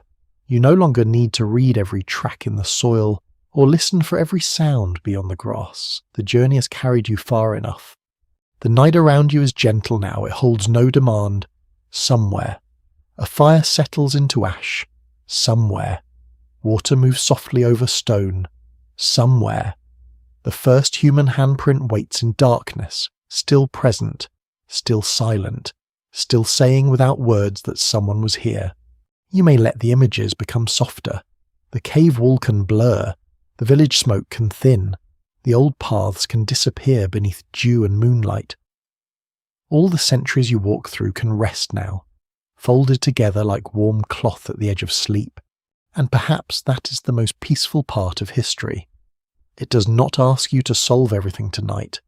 It only invites you to notice that you belong to a long human chain of watchers, makers, listeners, dreamers, and tired people, hoping for a little warmth before morning. So breathe slowly. Let the room around you become still. Let the distant fire fade. Let the footsteps grow quieter until they are only a memory moving through soft grass. If thoughts remain, let them pass like sparks rising once, glowing briefly, then vanishing into cool air. The old world rests, the modern world rests, and you can rest too, held for a moment between all that came before and the calm darkness waiting kindly around you. Sweet dreams.